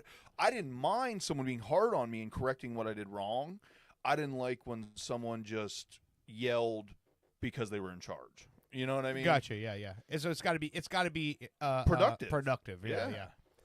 We found out about Mr. Bushy the night of the Pride game that he used to play soccer, and he played soccer for five seasons, and they won everything. And then he went from soccer to American football and lost everything. I was always a good player, from what I was told, but I went from a 5 seasons first place, and I'm talking about first place like I want to say every game we played, it was like gross. It was like 12-0. You know what I mean? We just decimated. So that was my first experience with sports. So then going into a team on a different sport where we lost every single time, even though, I think our entire season, how many seasons is it, or how many football games is a season? 12? 12, yeah. I think in high school, I think we were 2-10. You know what I mean? It was horrible. That was so you rough. got spoiled. Yeah, soccer. I didn't know I could lose. It was horrible. You thought your whole life was going to be like that. Yes, I thought that I was just if I was on the team, we were going to win. Boy, were you disappointed. Yeah, mine was different. My experience was always like ups and downs. It's besides the fact that I didn't really have the supportive structure at home like Antonio does or a lot of today's kids do. Yeah. I was practically riding my bike to games and Same. figuring out how to get to my high school games. And I remember my sophomore year of high school, we didn't win a single game, and I still somehow got mentioned. You know what I mean? And as far as good players in the area, apparently, stuff like that. even on that losing season, I still had college scouts scouting me. Here's the funny part: you bring up having to ride your bike to practice and stuff. I used to ride my bike 3 miles to get to football practice. My parents were very supportive; always took me to the soccer and all that. My parents did not want me to play football because they was worried I was going to get hurt. Started every year I played. I was captain. I even was playing, varsity in 10th grade or whatever. So I was really good, and hurt myself in football, and that's so. I was the team captain in soccer, and when I was playing football, I was the punter and kicker. Oh yeah, that makes total sense. I'll make you laugh. So my mom, like I said, my parents didn't know anything about football. Very supportive, like cared about me, but they're like, we don't actually want you to play football. So if you're gonna play, you have to get yourself there. And they knew I could ride anyway. All it ended up making me was, have better endurance. It wasn't like they were punishing me or anything like that. Yeah, he wasn't that back then. No, so neither was I. Actually, I was way smaller in football. But so my parents would always be there at the games, very supportive. And my mom didn't understand, so they gave us at one point, they gave us the armbands with the clear sleeve with all the plays in it, so they could just hold up 1, 2, 3. Yeah. They knew I was captain. My mom, for an entire game, thought that I had hurt my wrist and was worried about me the whole game and couldn't even enjoy it because she didn't know that I had this armband on because I was the captain and I was calling plays. As soon as I came out, she said, "Are you okay? Are you okay?" I'm like, "Yeah, what do you mean?" That's great. No, but I mean, by far, when I was coming up, it was so much different. I mean, it was soccer. It was like, you played soccer? What is that? You know what I mean? Yeah. Oh, yeah. And that was back in the late 90s, early 2000s, Yep. And oh, yeah. It was incredibly, and to be fair, we had maybe 1 or 2 white kids on the team, and I'm not trying to make it racial, but my high school soccer team was almost entirely made up of Haitians. Yes, and we had in Apopka we had a big Haitian population, and dude, those kids were so good. It was nobody even tried out for the team because you're like, man, these guys were like they're all gonna make the team and we're not. Yeah, they played. I mean, that sport was not popular in this country. A lot of kids were before that would sign up to play soccer in high school so they could get an easy varsity letter.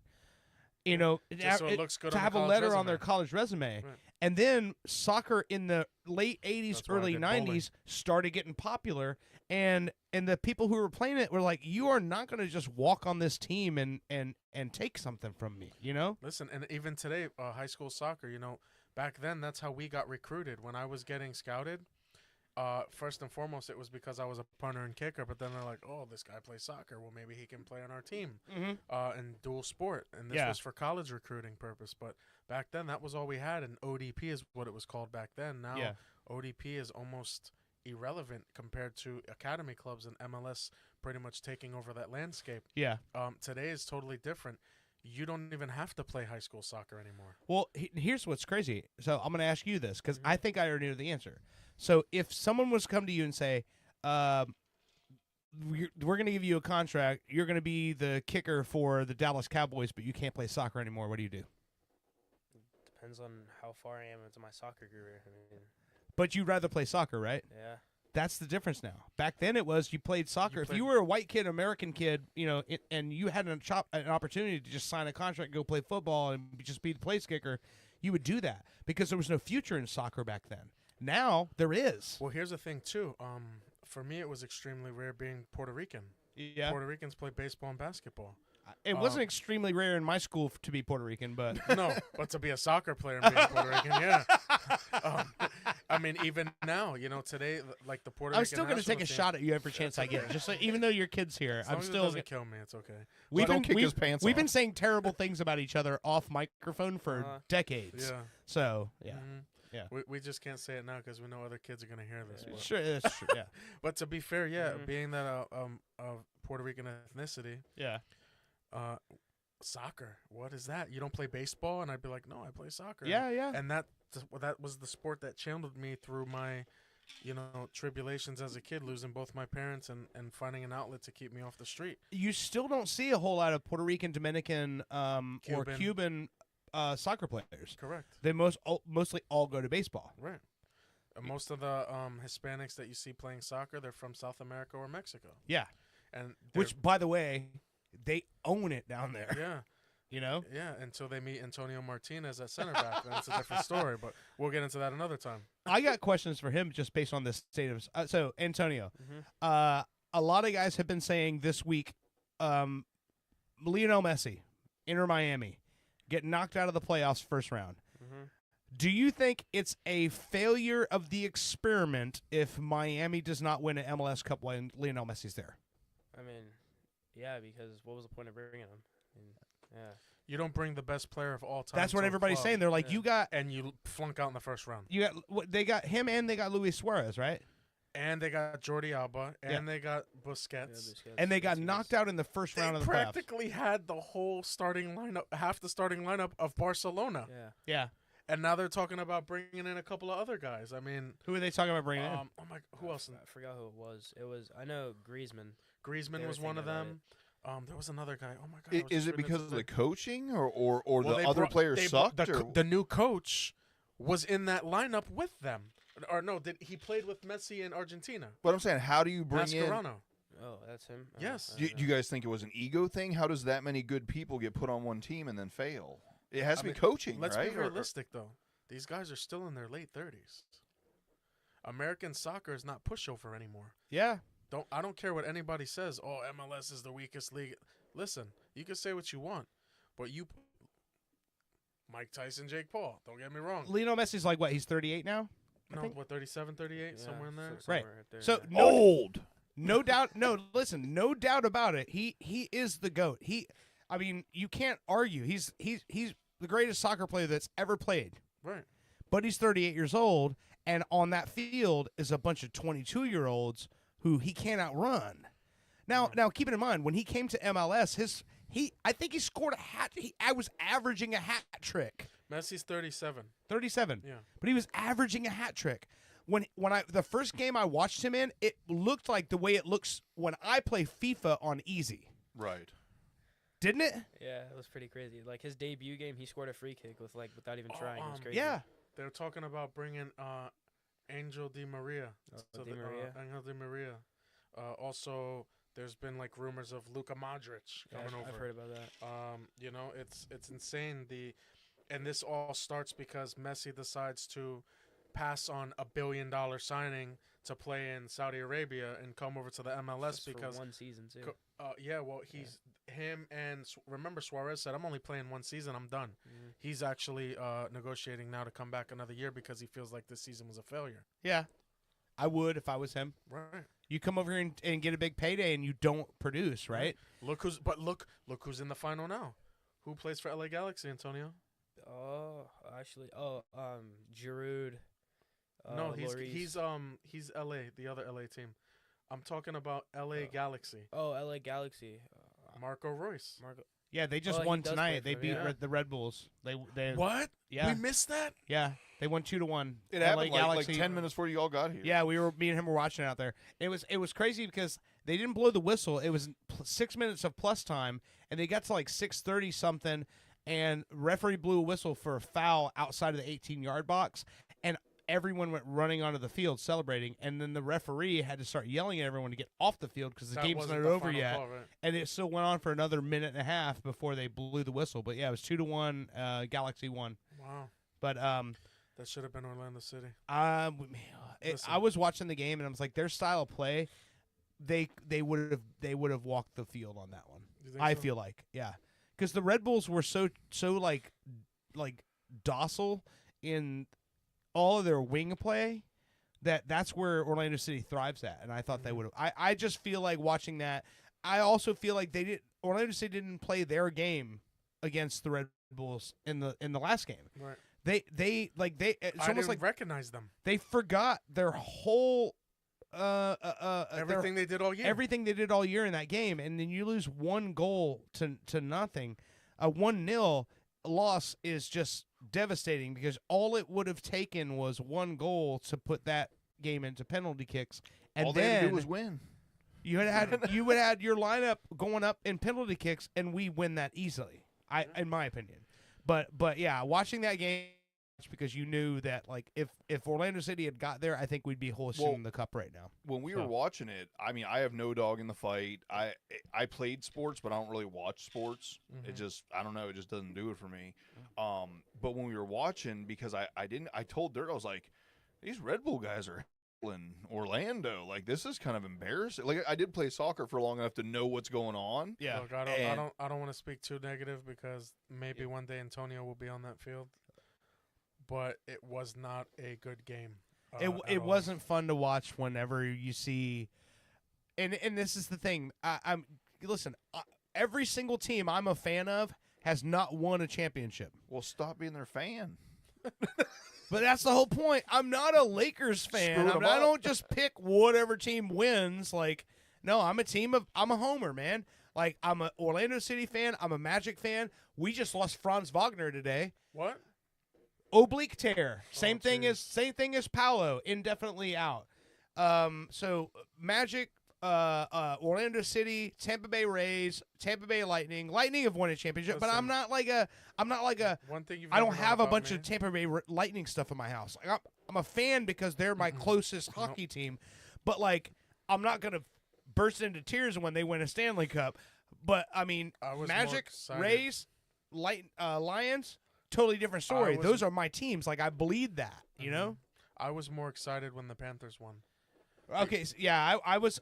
Hockey is like a secondary thing to me. Like, I'm a fan because I watch sports mainly. Now, keep it in mind, baseball goes back in my blood. Baseball is like, I watch baseball. When baseball's going on, if there's a game, that's what I'm doing. Most other sports I watch because I like watching something that's live, that's happening right now, because I'm just so jaded by everything else that's happening in the world. You know what I mean? Sports there's no faking, there's no lying in sports. I don't need to figure out who's telling this story and why they want me to think that way. Sports is just straight across the board. I know the rules. Here's the game. It's being played. I can shut my mind off from everything else happening in the world and just watch competition, you know? I was always just like, I consider myself like hyper logical for certain things. I'm dumb for everything else. But when it came to like being a sports fan or stuff, to me it was like, well, if you want to enjoy sports, just choose to be a fan of the best team. You know what I mean? Like, I don't have that loyalty of I guess you can't say you're a Cowboys fan then, huh? No. I like I said, I'm not anybody's fan. Like I don't care. Like just because they won the game, He's available at the highest bidder, is what he's saying. He's like, go Kansas City. Yeah. Yeah. Do they win a lot? Back Then yes. then it was Tom Brady. Yeah. I am the fan of whoever wins every year. There we go. That makes it easy, right? Every year I win. Yeah. It always makes me laugh. And I've told you before, whenever we're like, we did this and we did that. And our team, I was like, really? I didn't know you were on the team. I didn't see you out there. Yeah, because next year I'll be on another one. So. Yeah, I didn't know you were coaching. Yeah. So one of the things I want to bring up, because the connection that I first had with you was wrestling. Do you still pay attention to wrestling? You still watch it or not so much anymore? No, I don't watch that at all anymore. No, he's not 13, Dirt. No, but your guy. Yes, he is. Well, he's not 12, Dirt. I know he doesn't look 13. I was about to say, yeah. bro, I mean, 15, like, bare minimum. No, he's only 13, yeah. Yeah. He's just Isn't a that giant. crazy? It is. Yeah. Very mature, too. Yeah. He's a humble kid, man. That, like I said, if I did anything right in my life, it was raising these kids with my wife. I mean, Look at that. You made your dad proud. Oh, I'm always proud I of him. never made my dad proud. Well, He hated me until the day he died. No, that's not true. That's not true. I was going to say, I'm is just that being- possibly the reason for demise? I mean, I killed my father, okay? No, What a disappointment. I love my dad, but my dad was my dad would never sit there and tell me that he was proud of me, or that he'd tell all his buddies. Well, you know what? Yeah, but, Well, when you but to walked in me, the room- can you do anything right? Listen, I didn't have that growing up, you know. And Right, it's important. I don't Makes know you what feel that feels good. like. I watch these little sob story reels on Instagram and YouTube, and I'm sitting there in tears, like, man, I wish I knew what that felt like, and I'll never know what that feels like. Yeah. But since I will never know, I want my kids to one Right, day when of I'm course, not yeah. here say, I had the best dad ever. Yeah. Hell yeah. And you watched him play in the adults versus coaches soccer game. Yeah, I watched that. And I want to bring that up. You don't know about this. I do not. So, were you watching when he tried to do that header and then they had to come out with the spray and like No. I was watching like part of the game. I was just off to the side. Just on the wall. Yeah. But you know what? I told Antonio, even being extremely overweight at that time, and I knew the next day I wasn't going to be able to walk. Remember when I came to work for 2 weeks, I couldn't walk? Yeah, yeah. And I was like, he was like, man, you can't walk. I was like, no, I can't walk. But guess what? I broke some ankles and I finessed some people.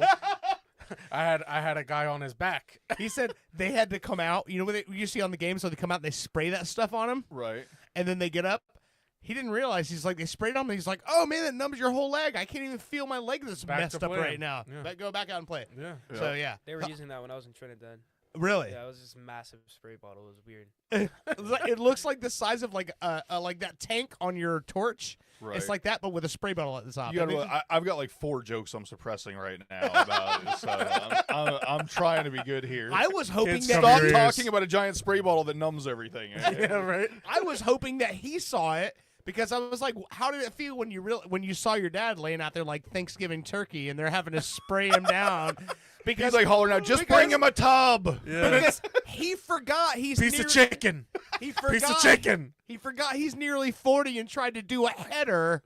Oh, it was and a then- diving header. A I will diving, correct you. face first diving header, and then he hit the ground and goes, oh. Yep. Not What did you do that for? Well, I told you, my foot actually right now is currently messed up because 5-6 years ago I tried to play 2-hand touch football on the beach, and I peeled out in the surf. I tried to cut, and I actually peeled out and ended up kicking, like my foot went out from under me, and the top of my large toe knuckle, I basically kicked the entire beach. The hard part in like surf that's like a half-inch deep. I've done it. Antonio, remember when we would go out to kick the ball around? Yeah. And I would try to be like, oh, look how cool I am, guys. And I went to kick the ball all fancy, and all I hit was ground. Yeah, you're like, I thought like, all my toes like were Charlie done. Brown. You went to kick, legs come Yep. out, flat on the ground. No, I he kicked kicked the ground. Like, doof. Where turf came flying up, and I Wait, thought I I was broke putting my a little bit foot. of myself in that story. Sorry. I thought I broke my foot. Well, when he said that, I was like, oh, I've kicked the ground. I've definitely kicked the ground. So what you're hearing right now, Antonio, soak this all in. Okay. This is what happens when guys our age don't do anything with their lives and we don't stay active. And then we get to that age where you're like, oh, I feel like being active today. And your body goes, nope. Yeah, that ain't happening. Not happening.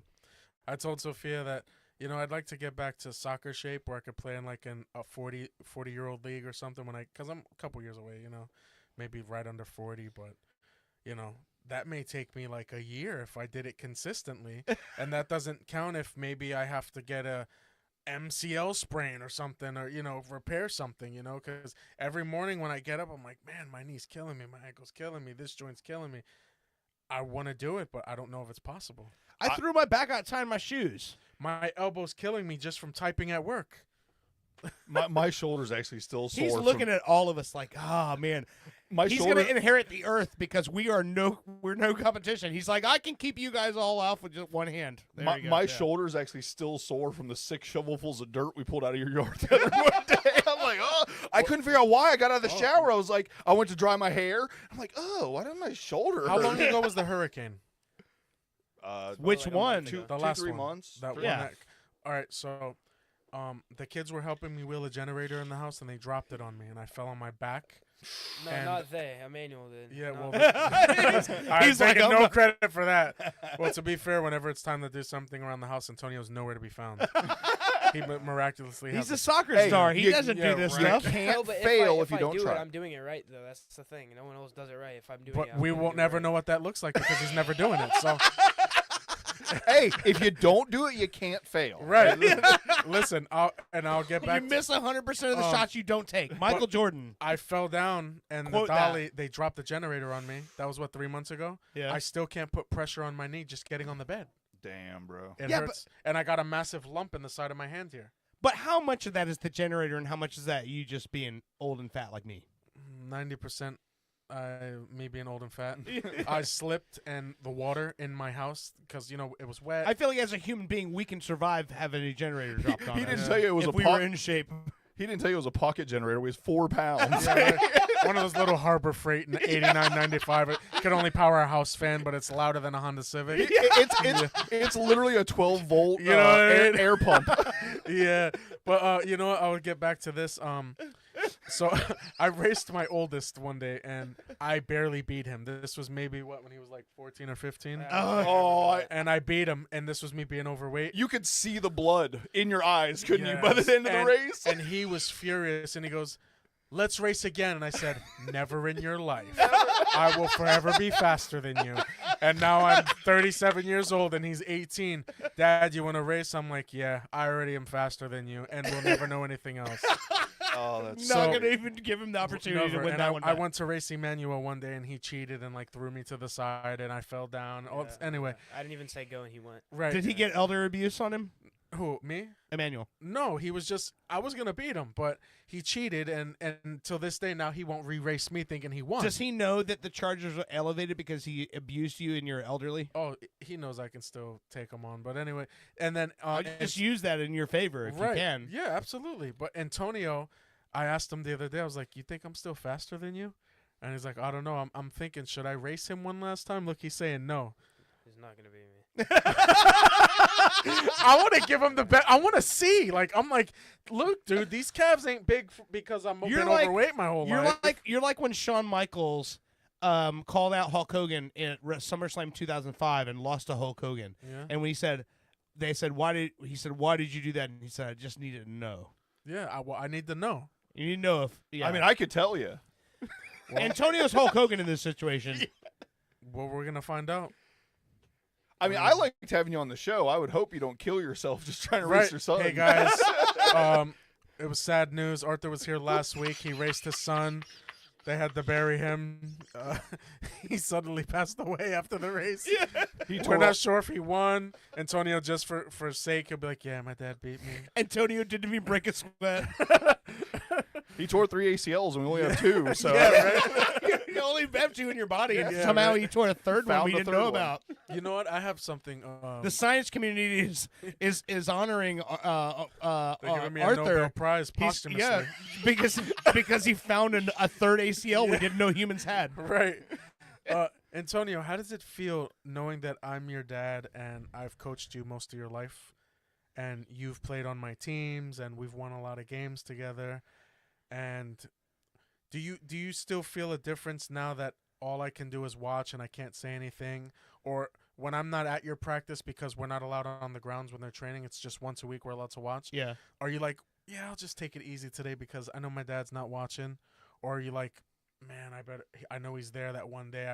I'm going to work harder today. Like, what's your perception? Or do you just work hard because you know you have to? Because Okay, when you don't answer get that, I got a follow-up. Go ahead. I mean, it feels pretty normal because I've like been with you my entire life, but like things do change, and I'm obviously gonna feel different if like you're not doing it anymore, and I'm just used to it. Does my input count anymore, or are you just like, I have another coach now, and do you feel like you've moved past your dad's expertise? Is that maybe what you're? Or just move past because when a kid is little, they don't want to disappoint. You know what I mean? Yeah. And Antonio, to be fair, he's never disappointed me except for the one time he got DCF called on me. But anyway, not to answer the question, Yeah. but I would assume just the level you've made it to at the age you're at, you always play as hard as you can. Mhm. Yeah, I doubt That's you're what like, I'm gonna ask oh, you. Are you always at 100? Because that the old saying is you should be training harder than you play in the game. Is that your perception? What is your approach when you walk on that field?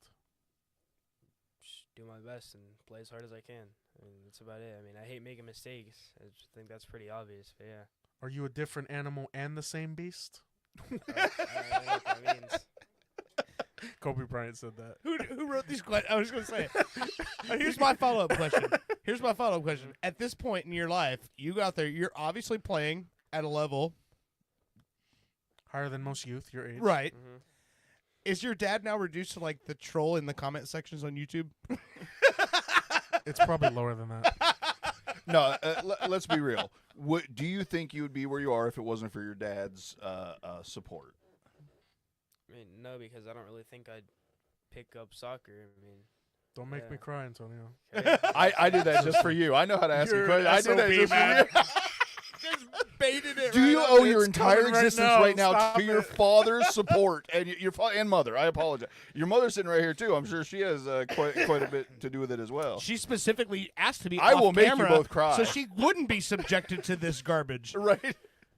I'm extremely proud and humbled because and don't get me wrong, he plays with a lot of talented I was like, kids. don't let him think he's too good. Don't screw up what I just got you. Look, listen, like I said, this has probably been the toughest year he's had because, it's part of the game. You're not always going to get the playing time you want. That's just how it is. The coach has a different plan for you, or the coach sees something that we don't. Everybody has their own perception, but, where you are right now, if God forbid, if something were to happen later, I'm proud of where you are. Like, you are a stud. You are amazing, dude. Like you are an amazing soccer player. You're talented. You're a straight A honor roll student most of the time. A couple B's here and there. Antonio's taking high school courses in middle school. Yeah. He's in honors classes, and I'm just like, I look at my life in comparison, and I'm like, I don't know where this came from, but I hope it has something to do with me and Mom, because yeah. Sophia too, she doesn't get enough credit, and I would say that's my fault because I'm so hard on my kids. Yeah. Sophia, she's not always in the background, but she doesn't get enough credit either. And well, and it's obvious you're good cop, she's bad cop, right? It has to be that way. Yeah, but don't get me wrong. There's it's nights, the only way it works. There's nights where Sophia and I are in the room and I'm crying to her like I'm so frustrated. I don't know what's going on with Antonio or his career and. We don't understand the process, Yeah, you have to have faith in the process. Correct. And that's something his coach, Giles Barnes, used to say all the time. Trust the process. Yeah, exactly. Right. And the thing, too, is that for you, I know that when you look at, especially even in this situation, we're all sitting here and you're just sitting in the room while everyone's talking about you, right? But the thing about it is you have to understand that, like, you're in a room full of people who wanted to be in a position that you're in right now. Mm-hmm. All of us. I don't care. Well, and so to get there, like it's nuts, man. I mean, I'll be completely honest that just watching the trajectory of even from the time that I started seeing some of the plays that you were pulling in like youth league, I'm like, that is nuts. That's not at the level that kids at that level play. You know what I mean? Just the fact that he said my son's career. Yeah. And we're talking about someone that's 13 years old. Yeah. And you're talking about sports on a professional level is You amazing. gotta understand, even though he's 13, and like I said, But you've there- already played for Bayern Munich, right? No, I meant that No, as a but huge. you were in the academy I for meant them, that as right? a huge compliment. it was like a pre-academy. Pre-academy thing, right? Yeah.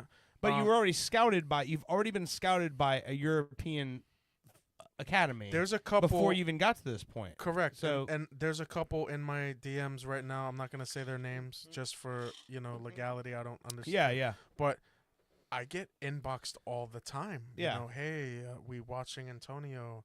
When can he come to England? Where which can-" is not normal. No, it's not. That's not a And normal I'm not thing just that saying most kids that are 13 deal with. Listen, you know.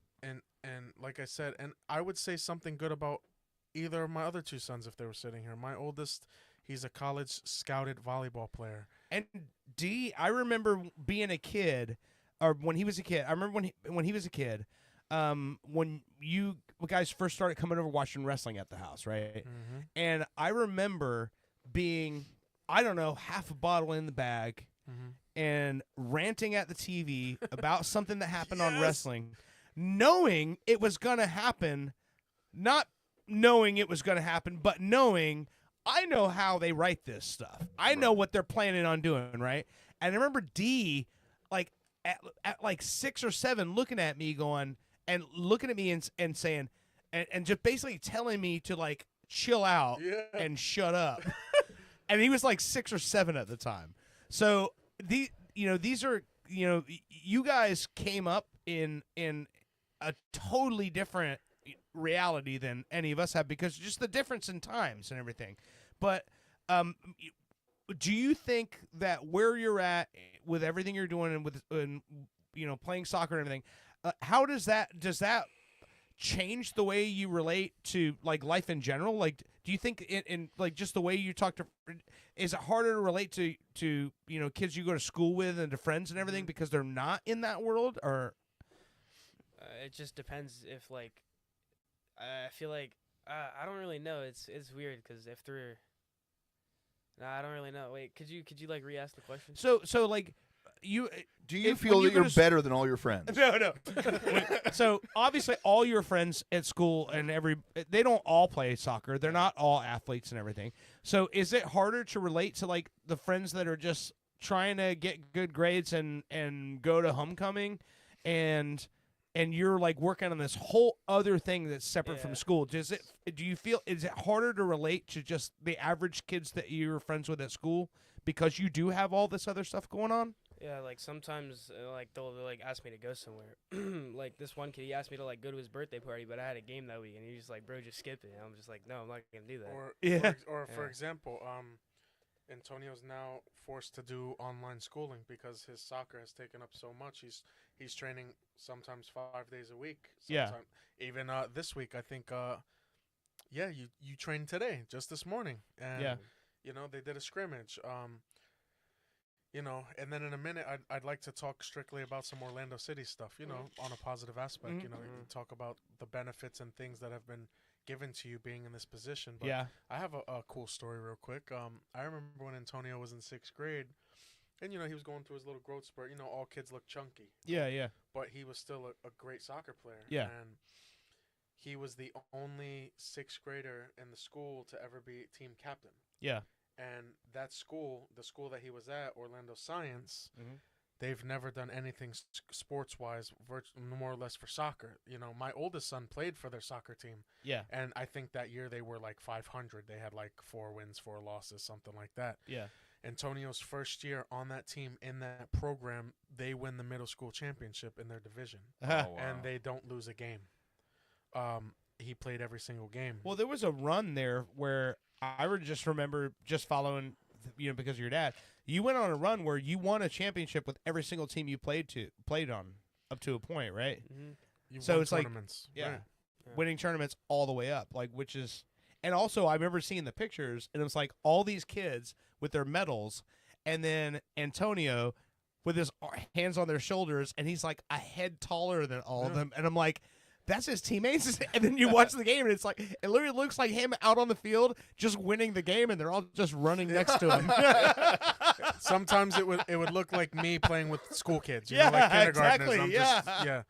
It's like he had that one pass where he passed the ball from like beyond the half field mark, right, all the way into the box where all this kid literally had to do was just move his foot forward, and he scored the goal. And he got the assist. And I like the idea that you kick a ball like and it just bounces off somebody's head into the goal, but you're just using him like a post. Well, here's the funny part. I remember that game I was recording, and Antonio goes, because he scored a goal from a little beyond the outside box. It was almost in the halfway, and he scores this goal. Yeah. And after the game, because that same game, he had an assist from his box all the way to the other box in the air where you said it landed in front of the kid. He scored. Yeah. He goes, I'm like, yeah, Antonio, I got your goal. He goes, did you get my assist? Yeah. He didn't even care about the goal. Right. He was Oh, more I know you're team talking player. about. He's like, did you get my assist? No, because that's got to be more difficult to do, right? If you're the one who scored the goal, you're the one in control of the play.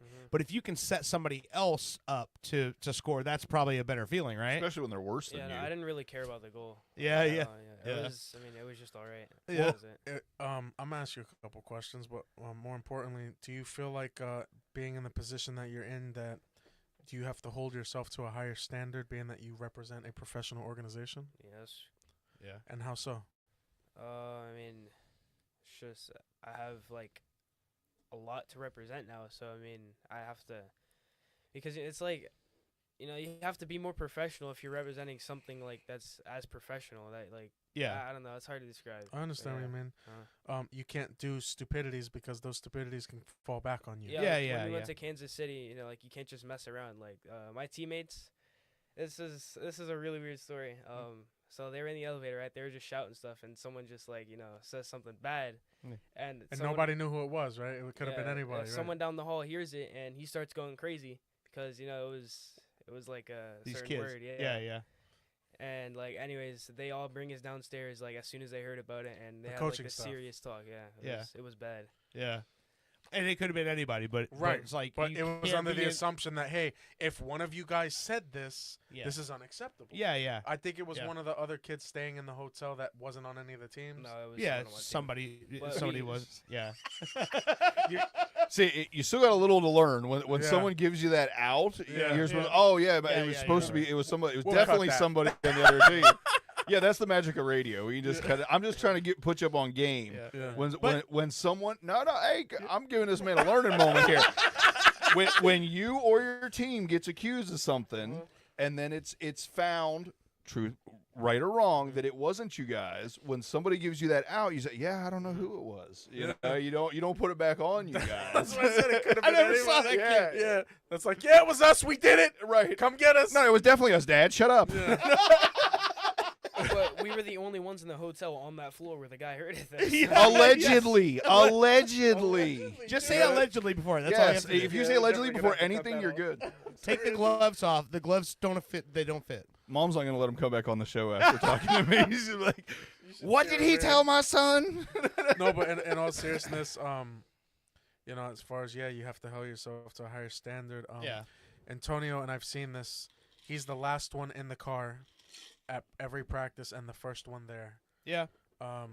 He cleans up. He's the last one to the car. That's what they said about Kobe. I remember last year when he had his final evaluation of the year, and he was told, not we, but we had to be there, Sophia and I, and he was told, Antonio, they told him such great things, and this is no story. This is factual evidence. I would take a polygraph. Yeah.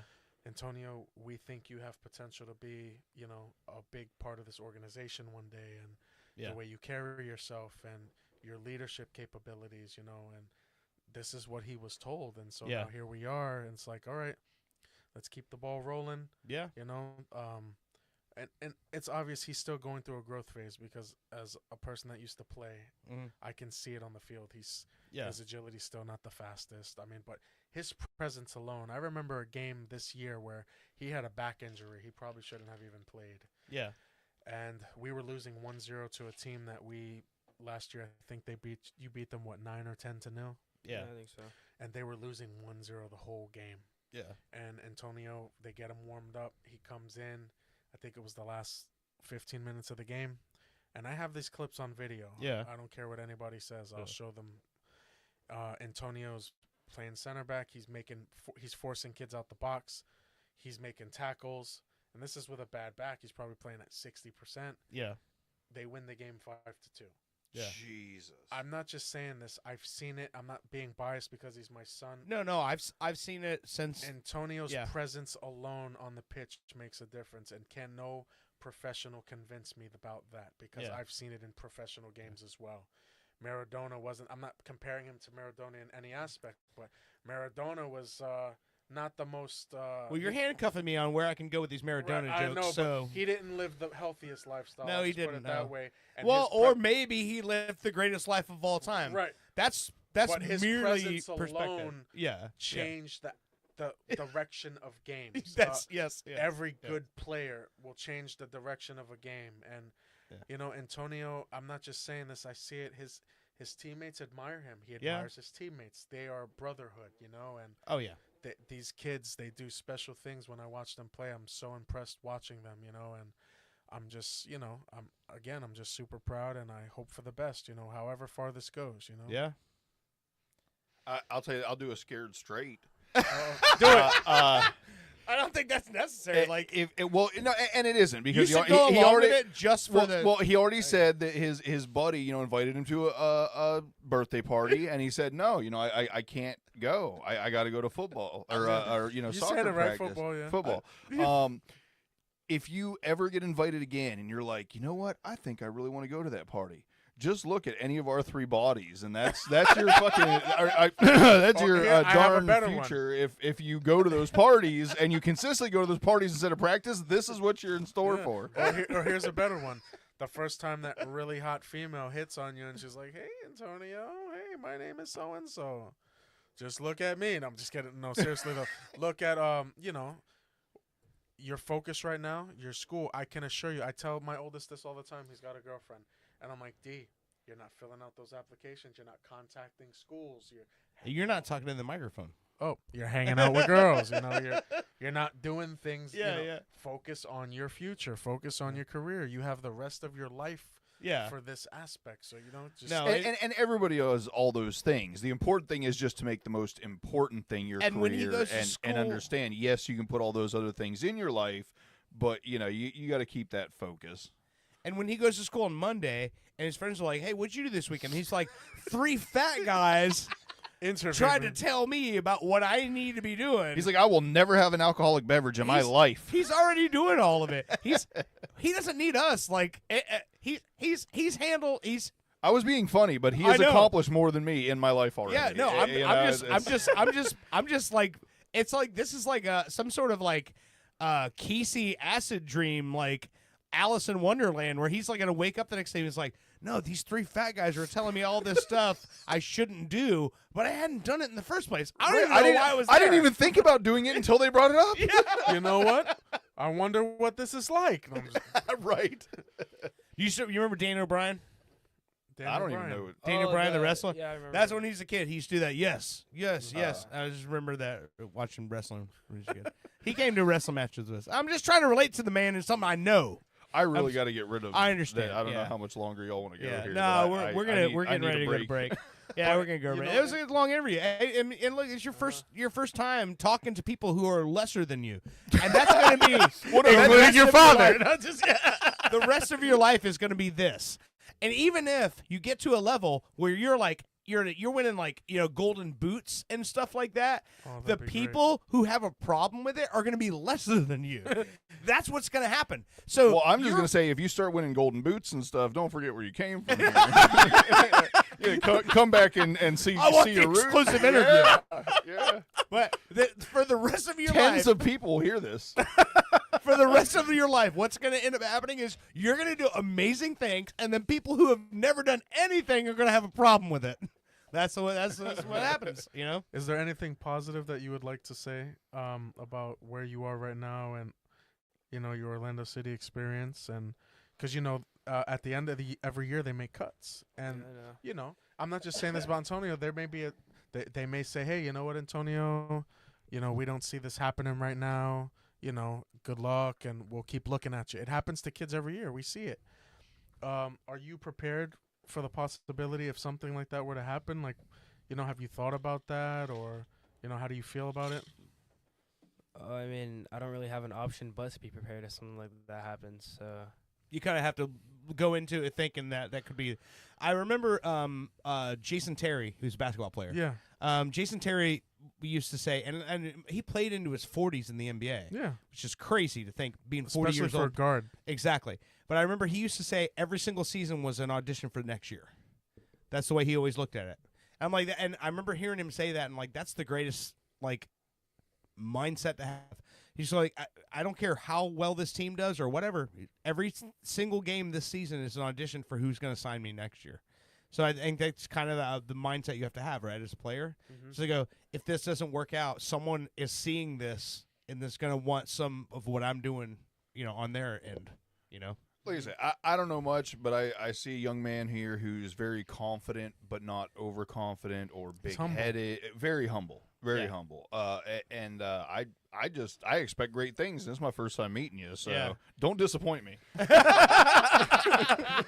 No, but do you have anything else you want to say, or shout anybody out? Yeah, so we were talking about like representing Orlando City. I feel like since they're a professional club, like if you're wearing like their badge, like I'm like I'm wearing this right now, right? If they know that I play for the academy and like I go and do something stupid, like I don't know, like I'm just running around and being stupid in the neighborhood. You're attracting negative attention to a positive organization. Yeah. That's gonna look bad on them, but if I do something good, then that looks good on them. Yeah.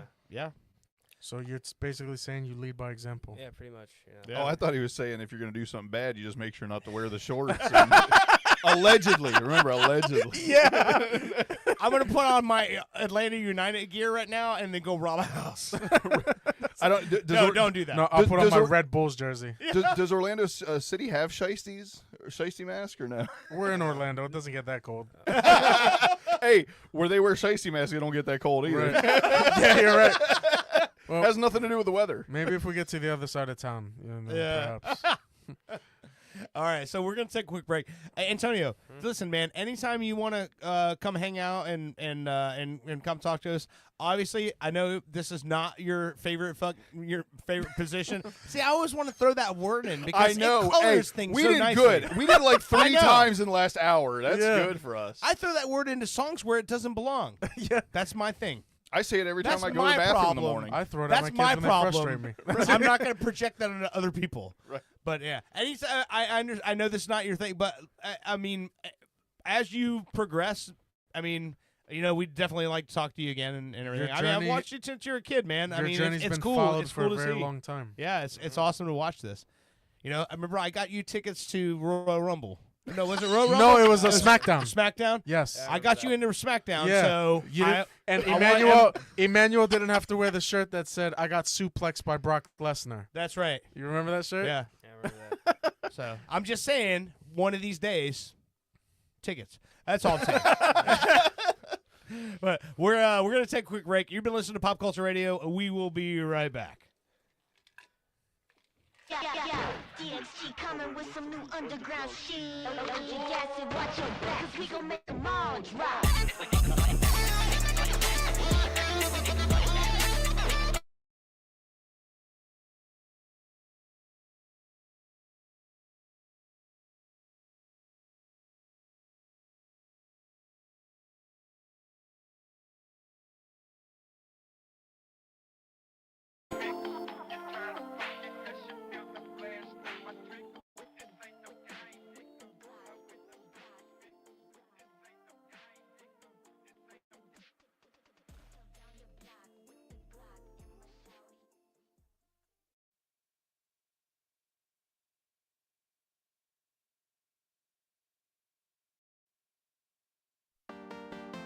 From PP Boy Records, the 28th installment of the #1 compilation, bringing your favorite songs from the early 21st century. Now that's what I call dubstep. Featuring artists like DJ Schmutt, Duckhead, 28 Punch Monkey, and Andy Templeton. For example, who can forget this ditty? And of course, this heartwarming toe tapper. Do you remember dancing with your best girl to this one?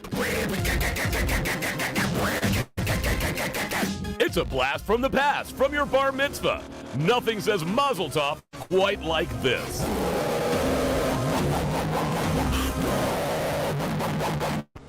Now that's what I call dubstep. Only on PP Boy Records.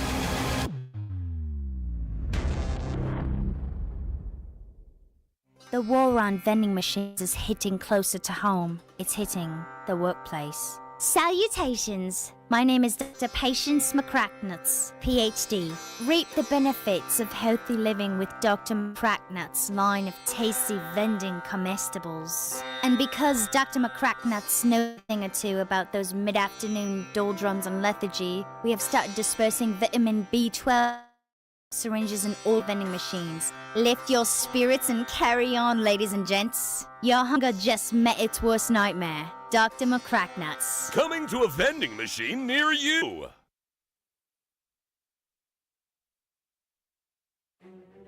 Do you handle sensitive information across your servers, but hate taking the responsibility of serious repercussions if they're mishandled? Introducing Hillary Mail. It's like Snapchat for national secrets. My ex must have accidentally sent me nudes. What? No way. Should I open it? Let me see. Yeah. No way, Jose. Or in Espanol, soy tu abuelita. Nothing sticks on Hillary, and it shouldn't stick on you. I just emailed my boss and told him off. Aren't you worried you'll be fired? Nope. I mean, you're gonna be fired. I got Hillary Mail. Mike emailed awfully late. I stand with you if you stand with me, regardless of what you stand for. Hillary Mail, for when you just want to do whatever you want to do. This is not a political ad.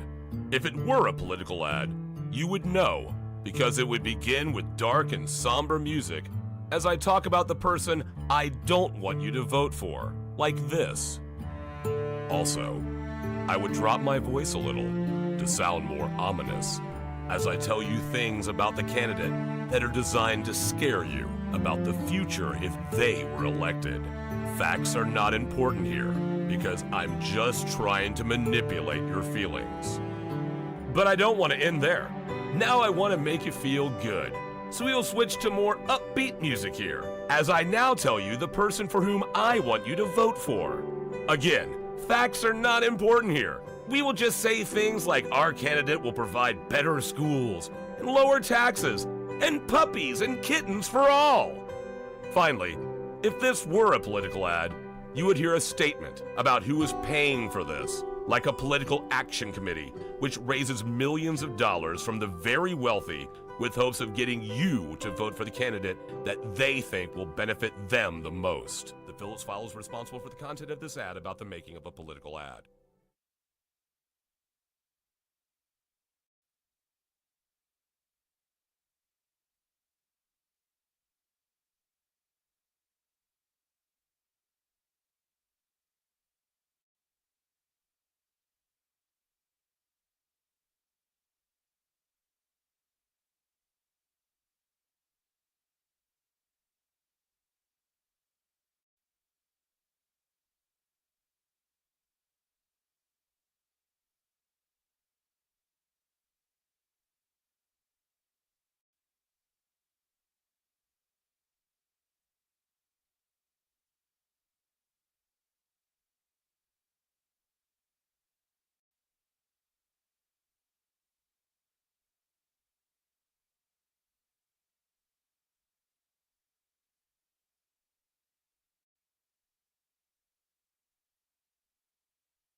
You fellow wenches! Are you looking for a buccaneer to bed? Or a first mate to swab your poop deck? Well, no one should have to face scurvy alone. Visit piratesonly.com. Think of the pirate possibilities, such as Clamdigger 69. I'm Clamdigger 69. I have plenty of toys and eccentric things in Davy Jones's locker, if you know what I mean. Again, that's Clamdigger 69. But let's not forget about Make My Roger Jolly. I'm Make My Roger Jolly. Allow me to be the first one to truly discover your booty. I'm Make My Roger Jolly. Pirate 542. Arr, arr, arr. And Cabin Swain too. Hey, don't forget about me. I'm Cabin Swain too. You can come and frolic around my mizzenmast. I'm Cabin Swain too. Find your buried treasure at piratesonly.com, where X marks the spot. Life's not fair! Have you felt neglected? Have your needs been denied? We are currently bringing a class action lawsuit against the news junkie. Have you been denied any of the following? Magnet, shirt, bumper sticker, $50 gift card, badge, chat room impunity, live trivia complaints, self-validation. Or otherwise! If you've been wronged, please don't delay! Take back what should have been yours! Join the ASCII class action lawsuit today!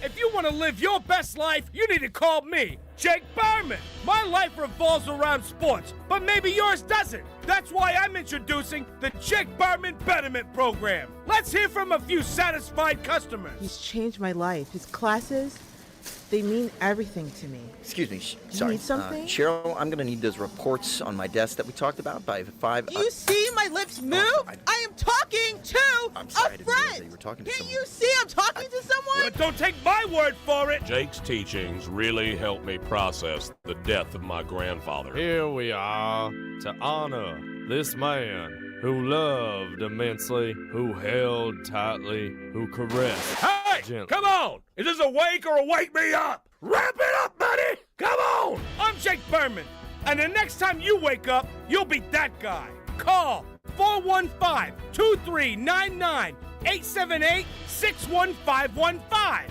I want you to live your best life. Call 415-239-9878-61515. Then pound 10. I'm Jake Berman. Want to open up a drive-through liquor store that doubles as a notary public and dry cleaner? That's all you, my sons and daughters of liberty. Here at Badass Hangry Eagle Brewery, we've been bottling up freedom for over 6 years, and we encourage every American to embrace their God-given freedom with their lips. And just in time for this crucial election year, be sure to look out for our Devil's Advocate series of handcrafted beauties. We'll have you playing both sides of the fence in no time with our party-specific fun facts of corruption printed on every bottle. Our Build-A-Wall Vit beer will infuriate your liberal friends, and our cover-up coffee porter will alienate your conservative ones. Because what's more American than becoming a multimillionaire off a drunken idea for an app that tells you what kind of pizza matches your suit? Drinking a Badass Hangry Eagle? That's what. America. Badass Hangry Eagle Brewery. America AF. Badass Angry Eagle Brewery!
Badass Hangry Eagle Brewery. America AF.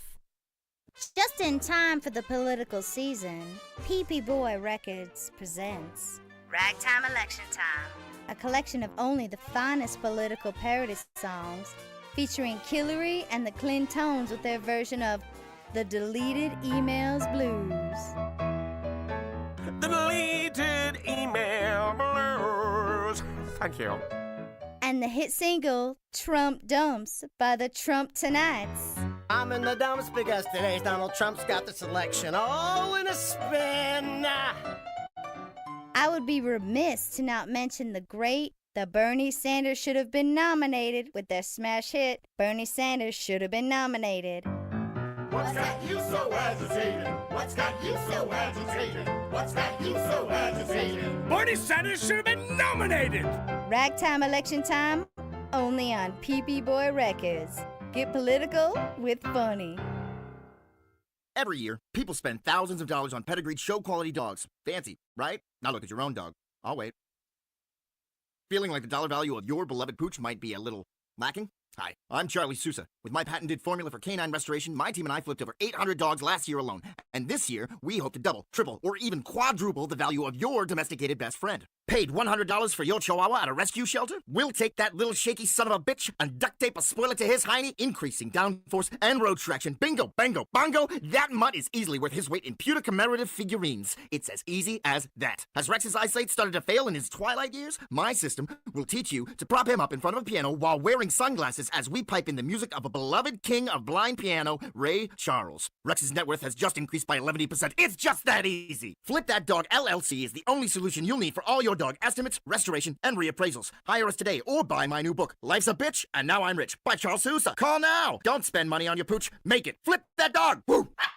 You've seen the phenomenon of making a murderer. Now it's time to go a bit deeper. Super TV3 now brings you Making a Shoplifter, the documentary tale of a man accused of an unspeakable crime. Do you know why we brought you in? No. Oh, you know what you did? No. You stole something. I ain't stole nothing. What was it? I ain't stole nothing. Yes, you did. I bought this with 2 quarters. I had 'em the whole time. What did you steal? Nothing. The riveting drama. I don't know who planted them crumbs on me, but they don't want me out of this security booth. The shocking admission. Hey, hon. Yeah? What you doing? Nothing. What you doing? I don't know. Yeah? Well? I don't know. Yeah? You know. Well, what they got you there for? Yeah, I've been sitting here about around 18 minutes. Ma, I really have to pee. At the mall? Drama unhinged. We have the evidence, the surveillance tape. Your Honor, he stole a bag of bugles. I hate bugles. Sir, you are currently wearing bugles on your fingers. Playing witch fingers don't make me guilty. I just like to have a good time. In a new 18-part series, Making a Shoplifter. Don't miss a single second. Only on Super TV3. In a world of journalistic excellence, Can I get your opinion? comes a man with no formal training.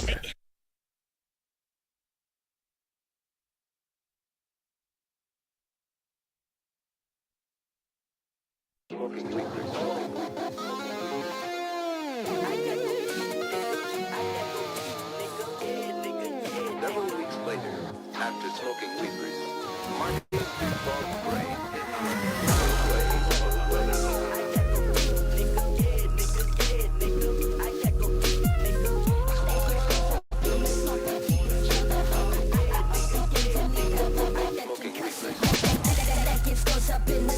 Welcome back to Pop Culture Radio. Again, Davin Glover. This song's called Laughing to the Bank. Did you play this for me because there's 3-6 in it? What's that? Did you play this for me because there's 3-6 No, I didn't know. Mafia? 3-6 Mafia, is it? Yeah, I had no idea. So, funny thing that we'll bring up, because this last segment here, by the way, this show's been awesome. Like, we've had so much going on in this show. Amazing. I feel honored to have talked to that young man. You know, I mean, that's really cool. You talk about a kid who's like just like doing his thing, and like you mentioned, and you said this on the patio just now, in the break. His reality, this is his reality, so that's why it's not strange to him.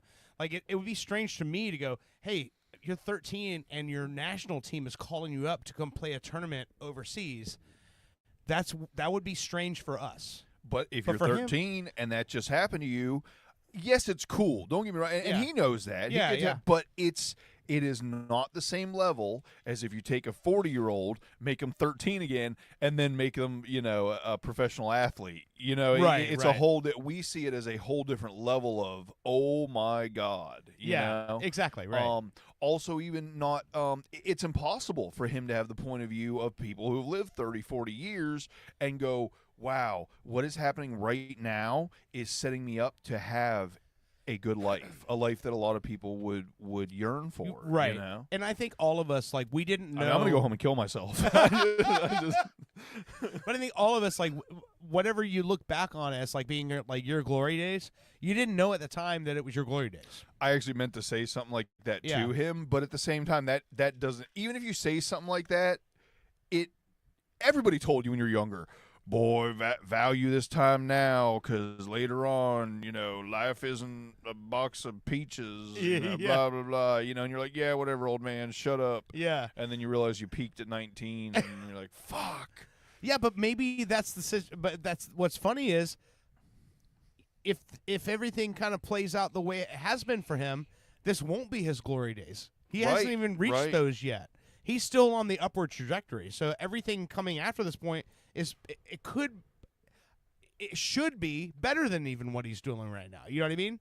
Like I mean, and I say should be meaning like if it's not, he failed, nothing like that. I'm just saying like the trends. If you're following the trend, he's only going up. Right. No, he's at the start of it. Yeah, this is the beginning of it. I meant it as a compliment when Yeah. when Arthur said my son's career, and I was like, 13 years old, and you're on the trajectory of a career already. Yeah. Not just any career either, professional sports career. Exactly. Which is a whole different and a level. career that Most people that have a career wish they had a sports career. Yeah. Yeah, it's one of those things where to me looking at that, I just go, man, this is nuts. Like you must wake up every morning going, oh my God, this is so crazy. But no, what he said was, no, I wake up every morning going, I have to produce to the level they expect me to, or else it doesn't go forward from here. Right. So it's like he's just interested in just putting out the best product, or being the most productive he can be, and putting that best foot forward, so that the next step does happen. So it's I don't know, man. It's a different reality than either of us have had, and to be as young as he is and handle it the way he does is crazy to me. Yeah. Like he literally he's less excited. I mean, all right, he comes off as less excited about what's happening in his life as I do when I know it's free food day at work. I'll be honest, I don't think I reached what I felt like was his level of maturity or chilledness. Yeah. Until I was like 26. Yeah. 27, you know what I It was mean? almost Like double his age. After you've come out of your party days, and all that, Yeah. and you're like, oh, every day Yeah. isn't promised. I feel way better about the fact how I was sucking Arthur's dick in the first segment about what a great dad he is, and then his kid comes in, his kid comes in, and you're like, see, like he's got great kids, man. He's just one of those guys that everything he didn't have as a kid, and what's funny is it's not material stuff. It's not like, oh well, my dad couldn't buy me this. No, it's like the support and the love of a family is all the stuff that Arthur wanted when he was a kid, and he didn't have that. So now his kids have that, and with that, this is what they've done, which is awesome. Yeah. I mean, you can't take anything away from it. I've watched him from the time he was 18 years old, Arthur, and everything he wanted to do. My dad and I saw that he wanted to go into he was working with a company that just does detail. Cleaning up, cleaning cars and detailing cars and all that sort of stuff for the dealerships. And I became friends with him. He started hanging out with us, and he had told my dad, this is what I want to do. And he's like, I want to be a service advisor. I want to go into the service department. I want to work for the dealership, not for the vendors. And so, my dad worked some things out, got him in the door, and that's what he does today. Like, so he sort of worked towards what he wanted, and that's what he has. And I think, that comes out in his kids too. When you see the way his kids are, like, So he owes his family and successful son to your father. Maybe. I mean, I'll take it. Butterfly effect, baby. Yeah. So yeah, it's a funny time, man. It's a funny life that we all live when you think about it, and you look around you and you see all these crazy things that happen, and you know, I don't know, man. I mean, I couldn't have written this if I wanted to. Yeah. You know, I look at my life and I'm like, I'm gonna be 47 years old on the 1st of January, right? When I was first starting my whole journey in music and radio and all that stuff back in, 96, 97, 95, coming out of high school, never would have thought that, fast forward, what's your future look like? And seeing myself now at nearly 50 years old, and I'm doing a live broadcast out of my house, never would have thought that. No. But look at where we're at now. Everything's changed to the point where it's like we all have a platform, and we can do whatever we do what we do, and it's just I look in the mirror and I don't recognize that old fat guy in front of me in the mirror. I still feel like I'm 18. I still feel like I'm, everything is still as exciting and fun as it was the first time. It's really crazy when you think about it. Oh, and I'll tell you what, I credit you as having something to do with that, because just when we started working on music together, I had never produced a track like that. And I was like, you'd sent me some stuff that you liked, and I'm like, okay, I'm listening to it, and I'm listening to it with a music mind, going, okay, this beat, and I'm listening to the beat, and I'm kind of evaluating the beat, and I'm listening to the way that the samples come in, and the way that the tracks are produced, and the way they're organized, and I'm going, oh, I can do this. Right. And I'm like, all you do is take that and let's get a little creative with it and change some things up and make it something like where if I heard it, I'm like, oh yeah, that's good. But I'm not a hip hop guy, so when you said, oh, that's a great track, I was like, oh shit, really? Word? Well, I just Like, thought it was funny because I've always loved music, never played an instrument or anything. I've always leaned towards rap and hip hop and stuff like that, R&B. And it was really interesting to me when I was like, I had even come up with like lyrics before you sent me a beat to the beat that I sent you as a reference track. Yeah. And then you send me your beat, and nothing I did worked in my mind. You know what I mean? Yeah, So yeah. I actually loved it. I loved the fact, and I'm excited going forward to possibly do more. Yeah. That listening to the track itself, to me, and I'm sure everyone's different, but to me it dictated what I wanted to rap or how I wanted to rap it. Right. It wasn't this thing of like, oh, I've got these lyrics, I wrote it to this other track. Yeah. Now I've got another track that's a similar interpretation, but it was totally different to me. Well, you know the what I feel, mean? yeah, the mood comes off different. Yeah. Yeah, so oh, excuse me. I really liked that. I don't know how to describe the feeling, but it was like, oh, everything I did, trash. You know what I mean? Yeah. Let me start new, because this is making me want to say something different and say it in a different way than what I thought I wanted to, based on another musical track. So yeah, I'm basically. It's been a fun ride, man. I'm basically Kendrick Lamar. It's nowhere near over. But it's funny. Like, well, we haven't even finished the second song. I hope not. No. I'm just saying, like, that when I say it's been a fun ride, I'm not saying like it's been a fun ride. Adios, hanging up my boots. I'm just saying, like, when you look at life up to this point, and I'm like, all of the different things that I've done, I've experienced, I've been a part of. It's crazy to say it. Like, I'm kind of still in awe of all of that stuff leading to this point. And it's not any less exciting now than it was then. And I mean, that whole segment we just did, I couldn't have known 20 years ago that I was Honestly, gonna you know what I'm saying? I'll be real. When Owen, he was dealing with something, and then Britt had to go, back to the hospital and everything. Yeah. I almost was like, I mean, I love doing the show with just the two of us, but I was kind of like in what I was doing. I just ate some Chinese food. I almost like, hey, you want to skip tonight? You know what I mean? Right. And then I was like, nah, I always have fun when me and Bert do a show every time. So, and then the conversations we have between the two of us are always like, always something comes out I didn't know about you, and vice versa, and then we get onto a topic, and there we are. We tangent well. Yeah, I think. yeah.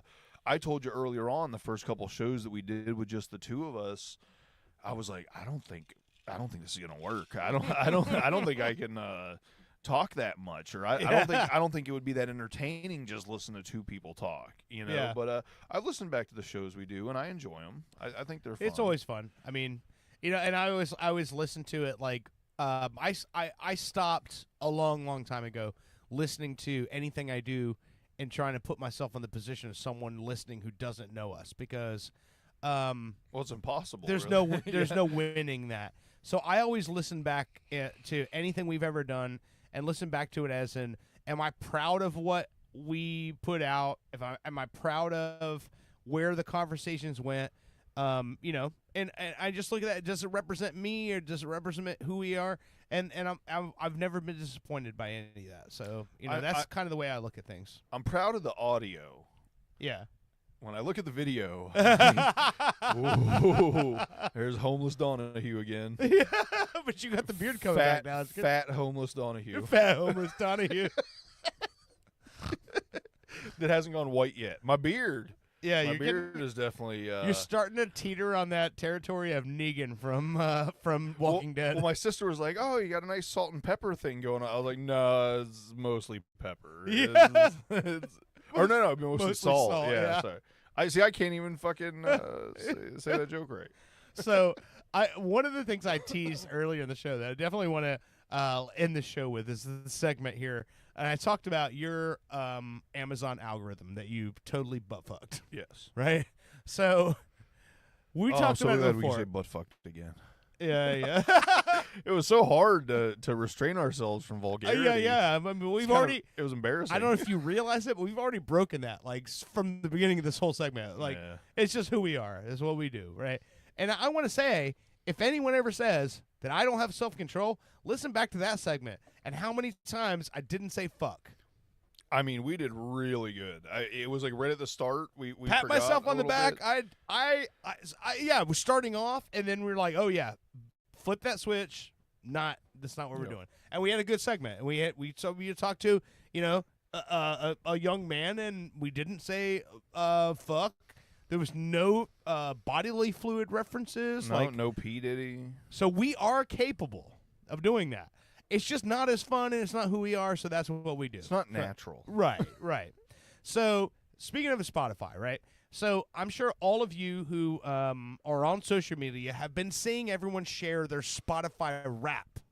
I'll be honest with you, I didn't know what it was until you said something today. Okay. I seen all these people sharing these things, and I don't do Spotify, and I was like, well, that's weird. Yeah. So, Spotify, every year, at the end of the year, they do these things where they have these where basically it's something you just click on, and it's like, hey, let us show you your year in Spotify, and like what you listen to, and how many different artists you listen to, and how many different songs. I listened for 4,119 minutes this year. Okay. So minutes? It's minutes, yeah. Oh. So that's minutes listened, right? But so what's funny is it breaks everything down to your top artists and your top songs. Right. And it shows you like what, everything you've listened to this year and how much you've listened, how much you've shared, all of that stuff, right? I did see a lot of people saying they didn't agree. That they were like, no, this is bullshit. I listen to this artist way more than this artist. Well, I think the ones I saw people saying they didn't agree was with when they would give you like your genres. And because what they would do is they take all the music you listen to and they come up with some like genre that doesn't exist. So you're like space cowboy, deathcore, house trap. Oh, that's my favorite. You know what I mean? So it's like, they come up with these things, or they tell you what your favorite genre is based on the algorithm you created. And that's the things I saw that people like didn't, agree with. But with the I'm sorry, I'm stuck on deathcore space cowboy or deathcore cowboy space trap. I said, yeah, space cowboy, deathcore, house trap is what I just said. But I feel there's something there we got to do. I can make that the genre for your album if you want. Well, no, I'm just saying, like, I feel like we need to try to combine all that into one song. I'm down. I can do that. I accept the challenge. That could be fun. So when it comes to like the artists and the songs you listen to, there's no denying that because that's based on numbers. Right. So it's like you listen to this artist this many times and so forth, right? So the thing about it is, for anybody listening here, just a little, open up the window how this business works. So in this business, we have 3 distributorships. We have Facebook that we broadcast live on. We have YouTube that we broadcast live on, and that we also manage a channel with, so where we edit the shows and put out clips and give you the commercial breaks removed and all of that. And then we have our audio, where we are on about 26 different outlets that the podcast is distributed to audio-wise. Okay. So our audio agreement, our audio distribution agreement, is tied in with a license that I have that says that anything that's on Spotify, I can play as part of our show and be included in our distribution, and there will be no, copyright infringement. There's no that's cool. blocking our show. And that's all to do with our distributor. So I run this show off of Spotify. Now, unless we have situations like with Fritz where he'll send me an album that's not out yet, and I'll play it based on the files he sent to me, or when Aaron Fector was coming on the show after Bubba Wilson passed away, and he was sending me files that were like, this is stuff that's never been heard before, and I'm playing it that way. But for the most part, all of the music that I serve to you on this show comes through my Spotify account. That's what I use with this iPad in front of me to trigger the music that sort of colors what we do, right? So, that being said, my Spotify account also is what is used to color the show that we do. Right. So when my rap came out, my Spotify rap, it's very skewed to this particular program. Just a bit. And it shows how much this program has sort of enveloped my life of music listening, right? So I get a list of the top artists that I have listened to in 2024. I have listened to 343 individual artists this year. Okay. So of all my music listening, now this is not just on the show, but also when I'm out in my workshop, when I'm out on the patio, when I'm out in the bar, when I'm listening and hanging out and just doing stuff. I've listened to 343 different artists. The number one artist that I have listened to this year on my Spotify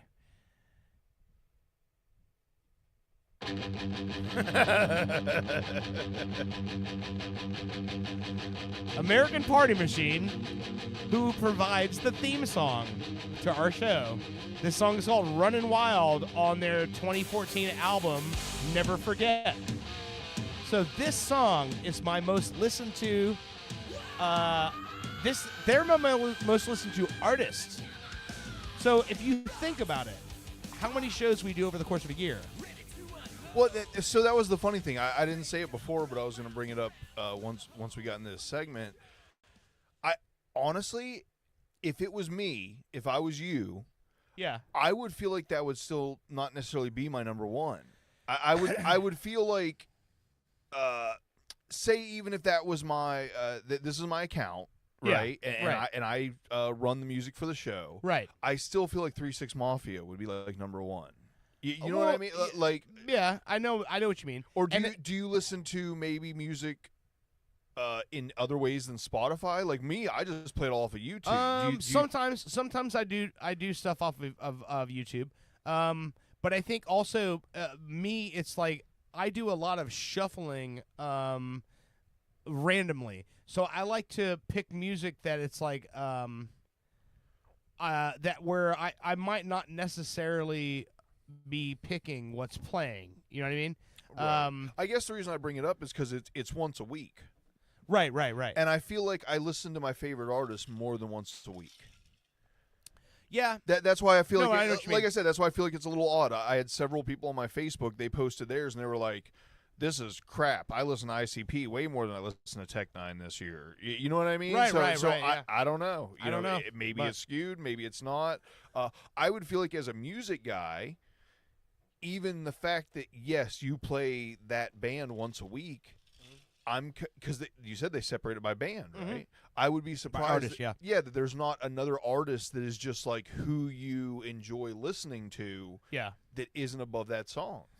I mean, I don't know, but I mean, I looked at when I looked at the list, and like from the top 3 down, every artist under the top 3 were artists that I've been a fan of my entire life and that I listen to a lot.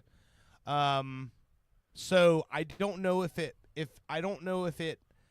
clocks it on frequency, because I mean, when you think about it, and how we do this show, it's almost like clockwork. You can almost set your watch by it that every Saturday I'm going to play American Party Machine. Right. You know what I mean? So maybe that's how it's based. I don't know. And I'm wondering, am I wrong? Do I not listen to 3 6 Mafia more than one time a week? Maybe I listen to more other stuff. Right. Because if you think about it, if you have a very eclectic selection of music, yeah, it would probably be a lot more likely that artist would be your number one. Right. Because even though you only listen to it once a week, yeah, you listen to so many other artists that you're not repeating any other artist once a week. Right. I don't know. But here's where it gets funnier, right? So my second most listened to artist in 2024. Let's just Lisa. No. Yeah. That doesn't make any sense. I shit you not. I will show it to you. Well, how does that make sense? Because I played this song for everybody I know when we finished Oh. And know when they got Yeah, the sugar no on, but now shit. you got Brit. I And verse literally- 2, we're suddenly I offensive still with want to 60 redo cents, this so if you don't like with the new mic setup Okay, and voice effects and everything. We'll even Okay. I'll try to do the angry voice or Yeah, whatever yeah, because yeah. that seems to be a thing. Yeah.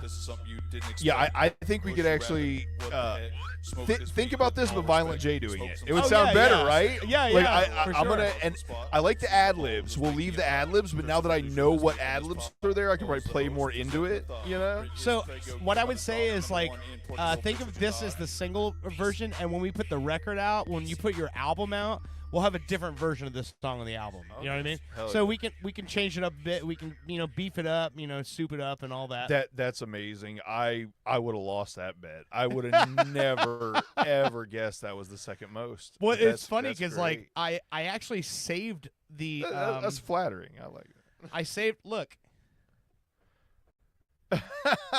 That's great. Yeah. And here's the thing that's funny about that, right? So the third song, and like I said, after the top 3, every single other one of all the rest of them make total sense to me, right? So the third one, I will say, don't know. I mean, all I can say is once I found this artist, I did a deep dive and I listened to every album and everything. And I Taylor went, Swift? No. Oh.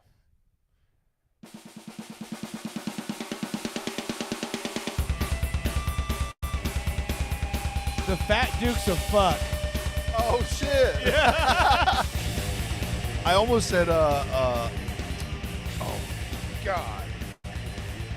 What's the Reverend Horton Heat? Oh yeah. Yeah. So the Fat Dukes of Fuck. I introduced them a couple of months ago, and they heard. Dude, listen.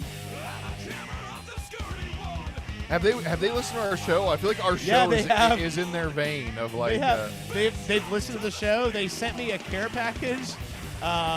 You showed me the album. Yeah, and they appreciated it. I mean, these guys are so ridiculously good, and they're so fun to listen We need to. to do an interview. We're going to. Yeah, I already talked to them about getting somebody on. So apparently, the guitar player is the one who's like, yeah, man, he'll do interviews. Not all the guys are interested in being on the phone, and that's not their thing. Right. They live in Las Vegas. A lot of things to do out in Las Vegas. Well, most people Yeah. really want to do anything, it's not going to further their own personal. I mean, I'm not even saying in a bad way. I'm the same way. Most people, if it's not going to have a positive effect on your life, especially if you're busy, you're not going to do it. You know what I mean? And why would you? I don't hold that against anybody. I mean, and what's funny to me is like just listening to going through their music, and I'm like, man, these guys literally have they can do whatever they want. Like they don't have any kind of genre they tie themselves into. Like when you listen to that, I'm like, it's metal. There's no doubt about that. It's metal, it's hard rock, it's a lot of things, but they also don't take themselves too seriously. They put song titles out there that don't even come up in the song lyrics. Right. They sort of, I think they're just confident enough in their talent as musicians, because every single member of that band are incredibly talented virtuosos, and they put together these almost like a cross between like Anthrax, Faith No More, and Beastie Boys, and it's dirty and it's lo-fi, but it's also super crisp, Right. And it's all of these things at one time, and it's just, as a person who's a fan of metal and extreme bands and extreme music, I love them. I can't get enough of that shit, and I guess that's why that's come out, because like since I found that band and played them on the podcast, I've listened to them so much that I'm almost embarrassed to like, I don't want to text these guys or message them back and be like, hey, by the way, I've been listening to your shit like nonstop, right? Right. You know what I mean? Like, I don't want to come off that way, but no, I mean, I seriously love that band. Like, they just hit in a way that not many bands do, you know? And so I love it. I think it's awesome. So, so Fat Dukes of Fuck, and then after that, Pantera. Hell yeah. I'm like, that makes total sense. Like, I can track that back to, Well, and that would even be a compliment to the Fat Dukes of Fuck, probably. You know what I mean? They're right there. Fat Dukes of Fuck, if you're listening. They beat out Pantera. Fat Dukes of Fuck, I listened to you more than Pantera this year. And Fat Dukes of Fuck, if you're listening, I beat you and Pantera. Yeah. I am a better rapper than Pantera. I can say that with all confidence. Yeah, I mean, you have the numbers to back it up. Yes, I am. Absolutely. In my world, anyway. Yeah. You know what I was just thinking that might be fun?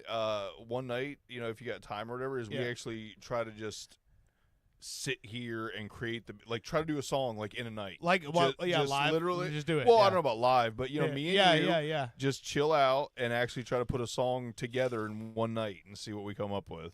Dude, I need to reach out to Fat Dukes of Fuck and be like, hey, send me some stems from one of your songs. So I can take some like guitar riffs and stuff like that, and we can actually do a song featuring Fat Dukes of Fuck. Okay, yeah.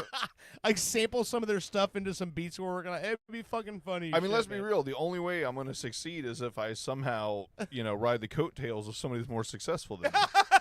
We get Taylor Swift to sing your hook. That's my plan. She doesn't know she's singing it. We'll just take some stuff from what she...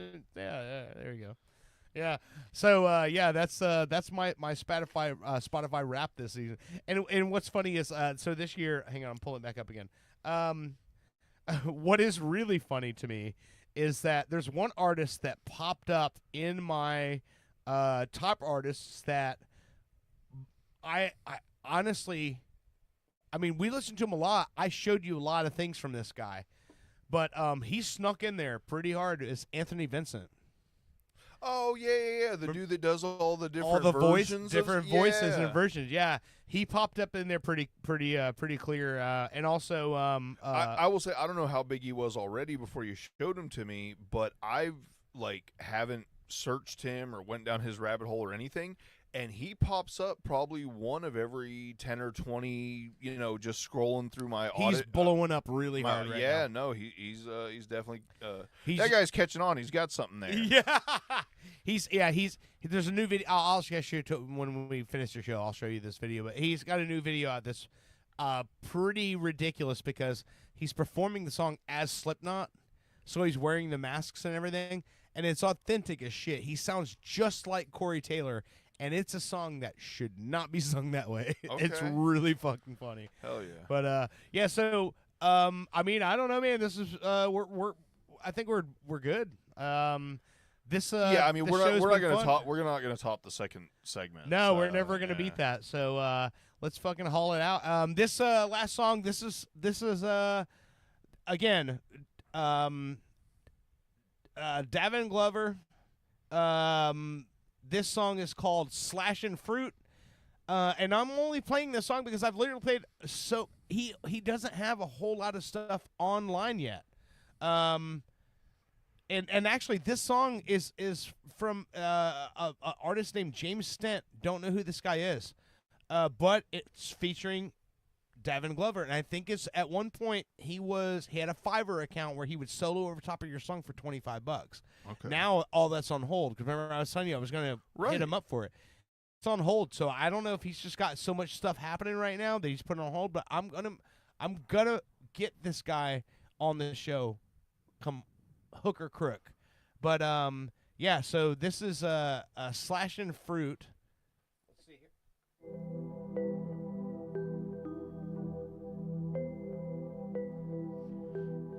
And this was. I wonder if this is an advertisement for Fruit Ninja. Ha! Very well could be. I'd cut a watermelon to this. His style is so easily, you know what I mean? Like right when you hear it, you know who this is. Remember that video I showed you about when Phil Anselmo was talking about him being a fan of Smiths? Yes. And he said, if you hear it and you know who that is, kids, that's the sign of success. Right. This kid's style of guitar playing, as soon as you hear it, I'm like, that little like stutter, like, yeah.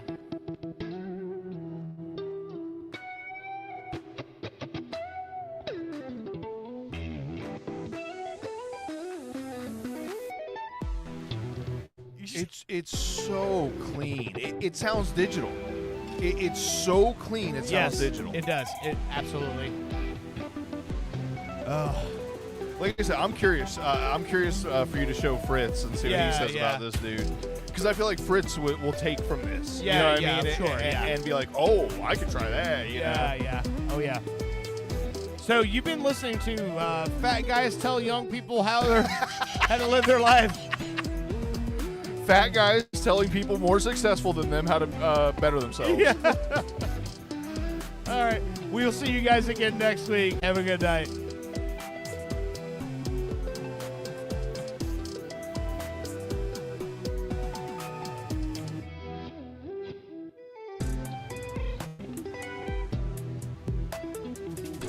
Pop Culture Radio has been a Weird Florida production. Like and subscribe on your favorite platform. Coming to you from Orlando.